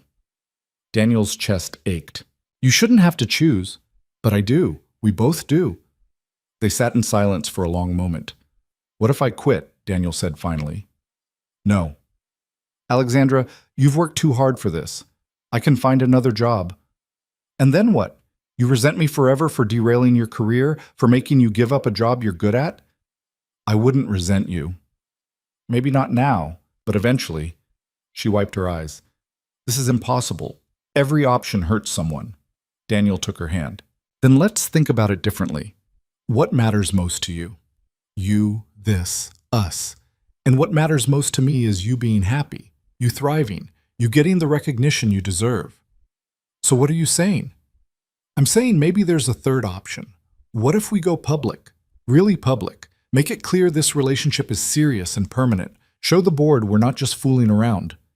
Alexandra looked at him carefully. "How serious are we talking?" Daniel's heart pounded. This was insane. They'd only been together a few months, but he'd never been more certain of anything in his life. "Marry me," he said. Alexandra's eyes went wide. "What?" "Marry me. Not because of the board or the job or the optics.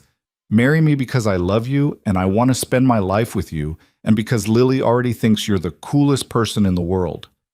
Daniel, we can't get married just to solve a workplace problem. We're not. We're getting married because we love each other. The workplace problem is just convenient timing." This is crazy. I know. We've only been dating 4 months.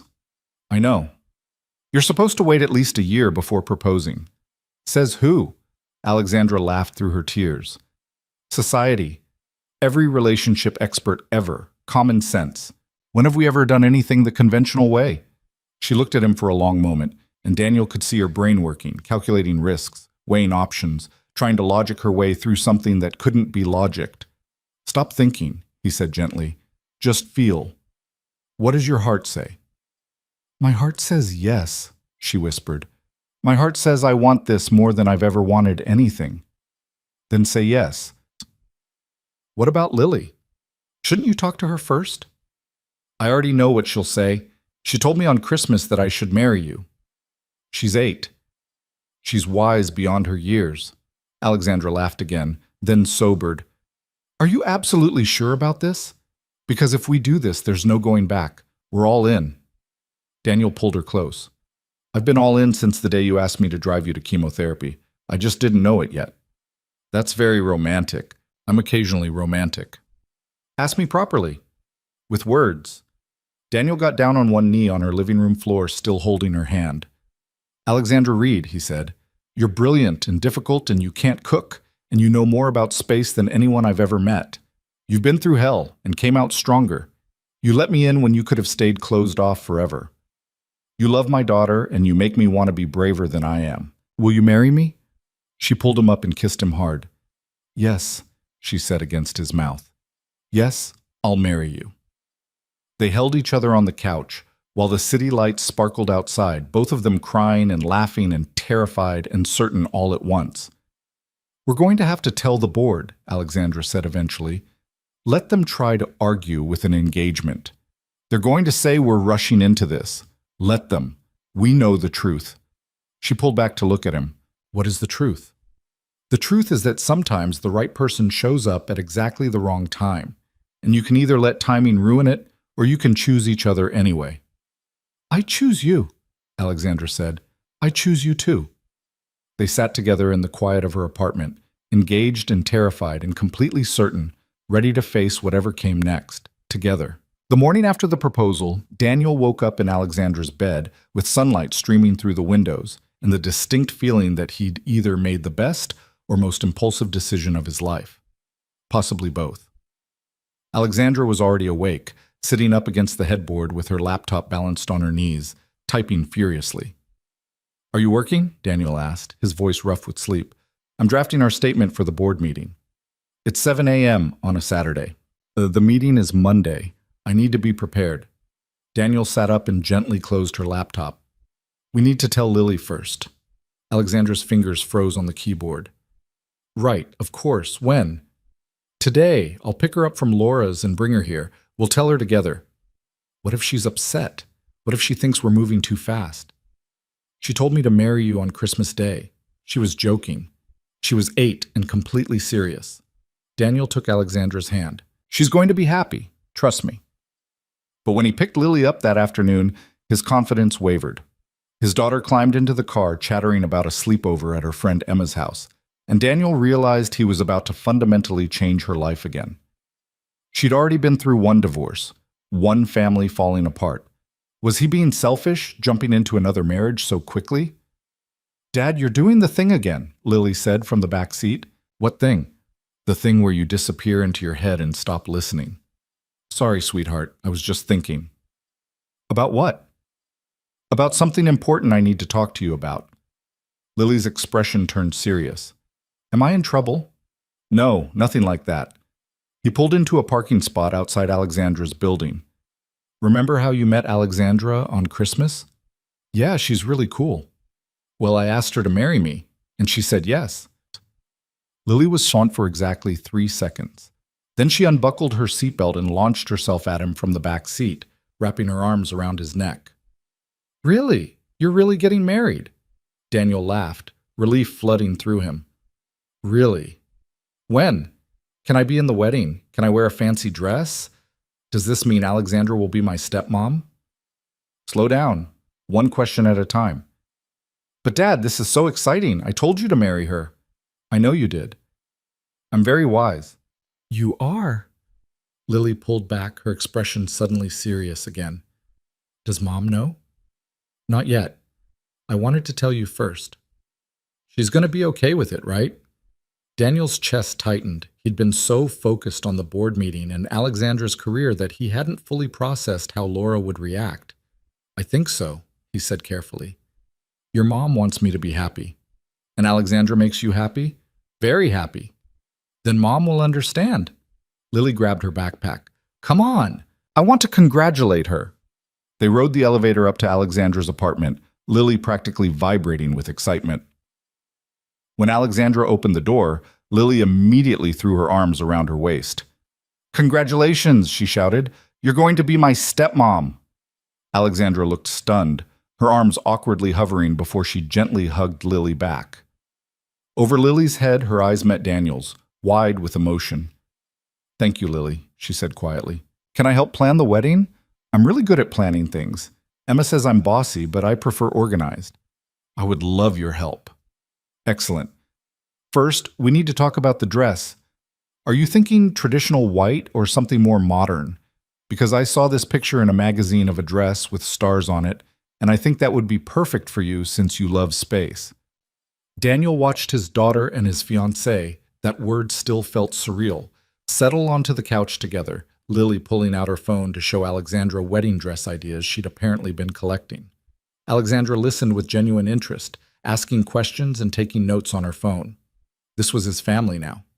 Broken pieces from different puzzles somehow fitting together into something new and whole. Later that evening, after Lily had fallen asleep on the couch mid-sentence about color schemes, Daniel called Laura. She answered on the third ring. Hey, how's Lily? She's good, asleep on my girlfriend's couch. Your girlfriend's couch? Laura's tone shifted slightly. The one you've been seeing? Yeah, her name is Alexandra, and I need to tell you something. You're scaring me, Daniel. No, it's good. I think it's good. I asked her to marry me. She said yes. Silence. Laura? You there? You're engaged?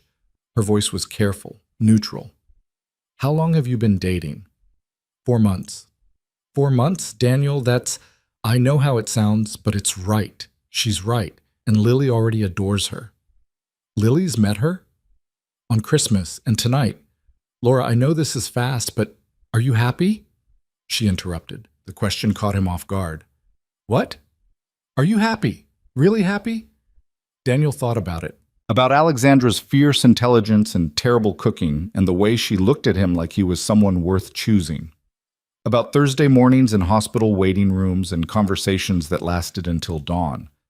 About the feeling of coming home to someone who saw every broken piece and stayed anyway. Yeah, he said, I really am. Laura was quiet for a moment. Then I'm happy for you. Honestly, we weren't right for each other, Daniel. We both know that. But if you found someone who is right, that's good. That's really good. Thank you. Just promise me you'll be careful with Lily. She's already been through 1 divorce. This one's different. I'm sure of it. How can you be sure? Because I'm not the same person I was when we got married. And because Alexandra and I chose each other knowing all the broken parts. We went into this with our eyes open. Okay? He could hear the smile in Laura's voice. Then congratulations. When's the wedding? We haven't figured that out yet. Soon, probably. We have some work complications to sort out first. Work complications? She's my boss. Laura laughed, a real genuine laugh. Of course she is. You always did like a challenge. After they hung up, Daniel felt like he could breathe again. One hurdle cleared. Now for the harder one. Monday morning arrived cold and bright. Daniel wore his best suit and met Alexandra in the parking garage before they went upstairs together. Ready? He asked. No. She straightened his tie even though it was already perfect. But let's do it anyway. The board meeting was scheduled for 10 a.m. Linda Martinez had arranged for Daniel and Alexandra to present their case first, before the board discussed the promotion decision. They walked into the conference room together, hands briefly touching before they separated to take their seats. The board members were already assembled, 8 powerful people who would decide Alexandra's professional fate. Gerald Thompson, the board member from the holiday party, spoke first. Ms. Reed, Mr. Whitaker, thank you for joining us. I think we all know why we're here. Alexandra stood, composed and professional. Actually, I'd like to address this before we begin. Daniel and I are engaged. We're planning to marry this spring. The room erupted in murmurs. Linda looked shocked. Gerald's eyebrows shot up. Engaged? Gerald repeated. You've been dating for what? A few months? 4 months, Alexandra said calmly. And yes, it's fast, but it's also real and serious and permanent. We're not hiding this relationship or pretending it's casual. We're building a life together. That doesn't address the conflict of interest, another board member said. Then let me address it directly. Daniel will be transferring to our Boston office effective March 1st. He'll report to the regional director there, completely separate from my chain of command. We'll maintain professional boundaries during work hours and full transparency about our relationship. Daniel felt his stomach drop. They hadn't discussed him transferring, hadn't discussed Boston at all. Boston, Gerald said. That's quite a commute. We'll be relocating, Alexandra said smoothly. Both of us, my daughter included. Daniel stared at her. What was she doing? Wait, Linda interjected. Alexandra, the regional director position is based here. If you relocate to Boston, I'm withdrawing from consideration for regional director, Alexandra said, effective immediately. The room went silent. Ms. Reed, Gerald said slowly, that position represents everything you've worked toward. Are you sure? I'm completely sure. I've spent 15 years building a career and it's been fulfilling. But I realized something recently. She glanced at Daniel. The best parts of my life have nothing to do with my job title. They have to do with the people I choose to spend my time with, the man I love, his daughter, the life we're building together. This seems like an emotional decision rather than a rational one, another board member said. On the contrary, it's the most rational decision I've ever made. I had cancer last year. I spent months terrified and alone because I'd built a life with no room for people who mattered. I'm not making that mistake again. She looked around the table. I'm good at my job. Excellent, actually, but I'm replaceable. Every person in this company is replaceable. What's not replaceable is the chance to build something real with someone who chooses you. So yes, I'm withdrawing. Daniel and I are getting married, moving to Boston, and starting fresh. Together. Gerald sat back in his chair. Well, this is unexpected. Life is unexpected, Alexandra said. I'm finally learning to embrace that. After the meeting, Daniel pulled Alexandra into an empty office. What the hell was that? He demanded. That was me making a choice. We didn't discuss Boston. We didn't discuss you withdrawing from the promotion. I know. So why? Because I realized something this weekend. She turned to face him fully. That promotion was everything I thought I wanted, but the truth is I was chasing it because I didn't have anything else. No family, no real relationships, just work. Alexandra, let me finish. You and Lily changed that. You gave me something bigger than a job title, something that actually matters. And I'm not going to sacrifice that for a promotion that will just mean longer hours and more pressure and less time with the people I love. Daniel's anger deflated. You're sure about this? I've never been more sure of anything. Besides, Boston has an excellent telescope club. Lily will love it. You really thought this through. I had all weekend to think, and I kept coming back to the same conclusion. I'd rather have a smaller life with you than a bigger life alone. Daniel pulled her close. It won't be smaller, just different. Good different? The best different. They held each other in the empty office, and Daniel realized this was what bravery actually looked like. Not grand gestures or dramatic moments, but quiet choices to prioritize what mattered. To choose love over prestige. To choose together over alone. We need to tell Lily, he said, about Boston. Tonight, we'll tell her together. That evening, they sat Lily down in Alexandra's living room, soon to be their living room, and explained the plan. Boston, new jobs, a fresh start. Lily listened carefully, her expression serious. Will I have to change schools? She asked. Yes, Daniel said, but we'll find a really good one, with a strong science program. Will I still see Mom? Of course. We'll work out a schedule, holidays and summers and regular visits. What about Emma? You can video chat and visit. Lily was quiet for a moment, processing. Then she looked at Alexandra. Does Boston have good places to look at stars? Alexandra smiled. Some of the best on the East Coast. Okay, then I'm in, but I get to help decorate my new room. Deal. Just like that. Kids had a way of adapting that adults had forgotten, of focusing on what mattered instead of what was changing. The next few months were a blur of planning, wedding plans and moving plans and job transitions all happening simultaneously. Alexandra gave her notice, trained her replacement, and wrapped up 15 years at Halcyon Capital with grace and professionalism. Daniel coordinated the transfer to Boston, found them a house with a backyard and good schools nearby, and navigated the logistics of joint custody with Laura. They decided on a small wedding in April. Immediate family only, no corporate politics, just the people who mattered. Alexandra's oncologist gave her 6-month scan results in March. Still clear, still cancer-free. The relief was palpable, and that night Alexandra cried in Daniel's arms for 20 minutes straight. I'm going to live, she kept saying. I'm actually going to live and have a life and get married and be a stepmom and watch Lily grow up. You are, Daniel said, holding her tight. You absolutely are.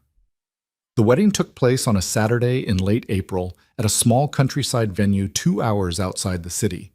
Spring flowers everywhere, warm afternoon sunlight, exactly 23 guests. Lily was the flower girl, wearing a dress with tiny embroidered stars that she'd picked out herself. Laura came, gracious and kind, hugging Alexandra before the ceremony. Take care of him, Laura said quietly. And Lily. I will, Alexandra promised. I absolutely will. Daniel's parents were there, his mother crying happy tears, a few close friends from work, and standing beside Alexandra as her maid of honor was Linda Martinez, who'd become an unexpected ally through the whole process. Ready? Linda asked as they waited to walk down the aisle. Terrified, Alexandra admitted. That's how you know it matters. Did you ever think I'd get married again? Honestly, no. You were too closed off, too afraid. Linda smiled. But then you met someone who didn't let you hide. Someone who chose you anyway. I got lucky. You got brave. There's a difference. The ceremony was simple and beautiful. Daniel waited at the altar watching Alexandra walk toward him, and something in his chest expanded so much it almost hurt. This woman. This brilliant, difficult, extraordinary woman who'd faced cancer and career complications and her own fear to be here. Who'd chosen him and his daughter in a life that was messy and complicated and real. The officiant asked them to share their vows. Alexandra went first, her voice steady despite the tears in her eyes. Daniel, when I met you, I was so closed off, I didn't even realize how alone I was. I'd built walls so high I convinced myself they were protecting me, but they were just isolating me. You saw through all of that. You chose to show up for chemotherapy appointments, for difficult conversations, for moments when I was too scared to ask for help. You taught me that being vulnerable isn't weakness, that letting someone in isn't losing control. It's finding partnership, finding home. She took a breath. I promise to choose you every day, to show up, to be brave enough to let you see all of me, even the parts I want to hide, to build a life with you and Lily that's about more than just surviving, about actually living. Daniel's throat was tight, but he managed his own vows. Alexandra, the morning after my divorce, I sat in a parking garage thinking my life was over, that the best parts were behind me, that I'd failed at the one thing that was supposed to last forever. And then you walked into my office and saw something in me I couldn't see in myself. You gave me purpose when I needed it. You challenged me to be braver. And when I finally got brave enough to fall for you, you caught me. He smiled through tears. I promise to keep choosing you, to drive you to doctor's appointments and tell you when you're being too controlling and remind you that work isn't everything, to build a life with you that's big enough for all our broken pieces and brave enough to try anyway, to love Lily together, to look at stars together, to figure out this messy, beautiful, imperfect life together. There wasn't a dry eye in the crowd. The officiant pronounced them married and they kissed while everyone applauded. Lily cheered the loudest. The reception was casual and warm, good food, dancing, speeches that were funny and touching. Daniel's father toasted to second chances. Linda toasted to choosing bravery. Lily gave a surprisingly eloquent speech about how she always knew they should get married, and she was very wise. As the sun set, Daniel and Alexandra snuck away to a quiet corner of the garden. "We did it," Alexandra said, leaning against him. "We did. I'm married. To you. That's still surreal. Regrets?" "None. You?" "Not even one." They stood together watching the sunset paint the sky in shades of gold and pink. "What happens now?" Alexandra asked. "Now we move to Boston, start new jobs, raise Lily, figure out married life." "That sounds terrifying and wonderful." "Most good things are." She turned to look at him. "Thank you." "For what?" "For not giving up on me. For seeing me when I was too scared to be seen. For choosing me every day even when I made it difficult. Thank you for letting me in. For being brave enough to build this with me." They kissed as the sun dipped below the horizon, and somewhere in the distance they could hear Lily laughing, the sound of music, the celebration of a new beginning. 6 months later, they were settled in Boston. Alexandra had a new position at a smaller investment firm where she had better hours and less pressure. Daniel thrived in his new role, finally out from under the complication of reporting to his wife. Lily started at a new school and immediately found a group of science-minded friends. She joined the astronomy club and declared Boston pretty good, but not as cool as she thought it would be, except for the telescope stuff, which is excellent. They bought a house with a deck where they set up both telescopes. Most clear nights, all 3 of them would be outside, looking at stars and planets, Lily asking endless questions while Alexandra patiently explained orbital mechanics and the life cycle of stars. Alexandra's 9-month scans came back clear, then her 12-month scans. Each time, the relief was enormous and the celebration was quiet. Just the 3 of them, together, grateful for more time. One evening in October, almost a year after the wedding, Daniel found Alexandra standing on the deck alone, looking up at the sky. "Hey," he said, wrapping his arms around her from behind. "What are you thinking about?" "My mother." "Yeah?" "She told me she wished she'd built a different kind of life. One where the people around her deathbed were there because they wanted to be." "I remember you telling me that." Alexandra turned in his arms to face him. "I built that life. The one she wanted, people who choose to be here, who show up not because they have to, but because they want to." "You did." "I couldn't have done it without you." "Sure you could have. You just needed someone to show you it was possible." She kissed him softly. "When I die, hopefully many, many years from now, I won't die alone. I'll die surrounded by people who chose to be there. You, Lily, maybe other people we haven't even met yet. That's everything." "That's everything," Daniel agreed. They stood together on the deck under the stars, and Daniel thought about the journey that had brought them here. From a parking garage where he thought his life was over, to this moment, married to an extraordinary woman, raising a brilliant daughter, building a life that was messy and complicated and real. Sometimes the quietest moments changed everything. A woman asking a man to drive her to chemotherapy, a CEO seeing past her own walls long enough to let someone in, a little girl insisting that anyone with a telescope was worth marrying. Small moments, quiet choices, whispered possibilities that grew into something permanent. The following spring, Alexandra's 2-year scans came back clear. Officially, statistically, she was considered cured. They celebrated with Lily at their favorite restaurant and afterward walked through the park near their house. The trees were blooming, everything green and alive with new growth. "I have something to tell you both," Alexandra said as they sat on a bench overlooking a pond. Daniel's heart jumped. "What is it?" "I've been thinking about expanding our family." "Like a dog?" Lily asked hopefully. "Because I've been very good about feeding the fish, and I think I'm ready for more responsibility." Alexandra laughed. "Maybe a dog, but I was thinking bigger." Daniel stared at her. "Are you saying I talked to my doctor. She said with my cancer history, pregnancy would be risky but possible. And I know I'm 43, which is old for a first-time mother, but you want to have a baby?" Daniel interrupted. "I want to try." "If you want to. I know it's a lot, and we already have Lily, and—" He kissed her, cutting off the anxious ramble. "Yes," he said when they pulled apart. Absolutely yes, Lily squealed. I'm going to be a big sister? Maybe, Alexandra said carefully, if it works out. There are no guarantees. It'll work out, Lily said confidently, because you're very determined, and determination is important. Is that so? That's so. Also, can we get a dog regardless, because I really think I'm ready? They laughed, and Daniel pulled both of them close, his wife, his daughter, his family, and felt overwhelmingly grateful for every choice that had led them here. 6 months later, Alexandra was 3 months pregnant and cautiously optimistic. The pregnancy was challenging: morning sickness, fatigue, constant monitoring because of her age and health history. But she faced it with the same fierce determination she brought to everything.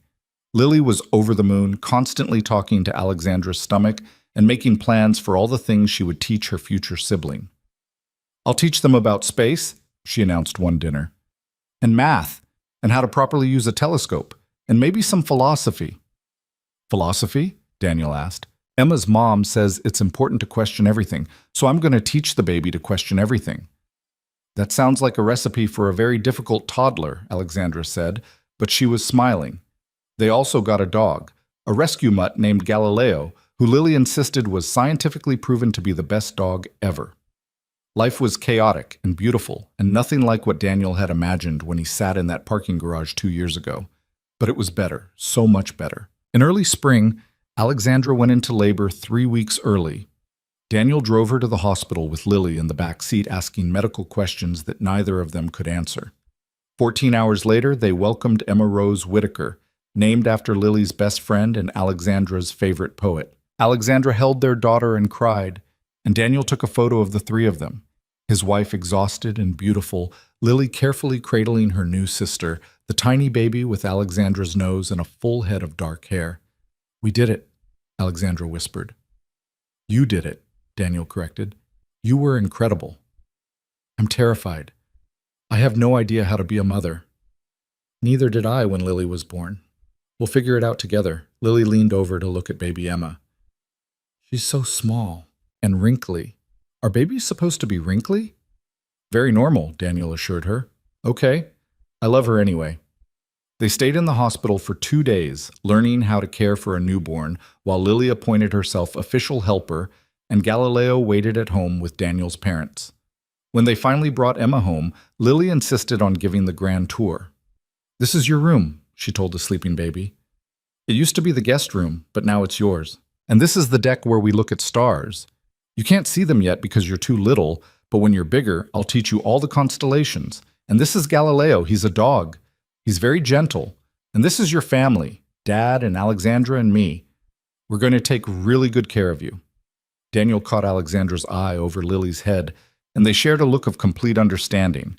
This was their family, blended and complicated and perfect in its imperfection. 2 years later, Emma was a toddler with Alexandra's stubborn determination and Daniel's easy smile. Lily was 12 and already planning her science fair project on exoplanets. Galileo was still the best dog ever, according to everyone. Alexandra had been cancer-free for 4 years. Her scans were down to once a year now, and each clear result felt like a gift. One evening, the whole family was outside on the deck. Emma was toddling around collecting leaves while Galileo followed protectively. Lily was setting up her telescope. Alexandra and Daniel sat together on the bench, watching their life unfold around them. Do you ever think about that first day? Alexandra asked. When you drove me to chemotherapy? All the time. What do you think about? How scared I was. How I almost said no because I didn't think I had anything left to give. What made you say yes? Daniel thought about it. You asked, and no one had asked me to show up for them in a long time. It felt important. It was important. It changed everything. It did. Alexandra leaned her head on his shoulder. My mother was right. The kind of life you build matters more than anything else. The people who choose to show up, who stay. You built a good life, Alexandra. We built a good life, Lily called out from the telescope. Dad, Alexandra, come look. You can see Saturn's rings. Emma toddled over, demanding to be picked up. See? See. Daniel scooped her up, and they all gathered around the telescope, Lily explaining what they were looking at, Emma pointing at the sky and giggling, Galileo sitting patiently beside them. Alexandra looked through the telescope and smiled. It's beautiful, she said. It is, Daniel agreed, but he wasn't looking at Saturn. He was looking at his family, at the life they'd built from broken pieces and brave choices, at the future stretching out before them, uncertain and beautiful and full of possibility. Sometimes the quietest whisper changes everything. A simple request in a hospital parking lot, a choice to show up, a decision to stay. And slowly, carefully, deliberately, those whispers became something permanent, something real, something worth building a life around. Daniel Whitaker had sat in a parking garage 2.5 years ago, believing the best parts of his life were behind him, believing he was broken beyond repair, believing he had nothing left to offer. He'd been wrong about all of it. The best parts weren't behind him. They were right here, in a wife who'd taught him that being vulnerable was strength, in daughters who reminded him daily that the universe was bigger than his problems, in a dog who was scientifically proven to be the best dog ever, in a life that was messy and complicated and absolutely worth every moment of fear it took to build it. Come here, Alexandra said, pulling him close for a kiss while Lily made exaggerated gagging sounds, and Emma clapped. I love you, Daniel said. I love you too. And under the stars, surrounded by the people who had chosen to show up and stay, they held each other and watched the universe spin on, vast and beautiful, and full of quiet whispers that changed everything.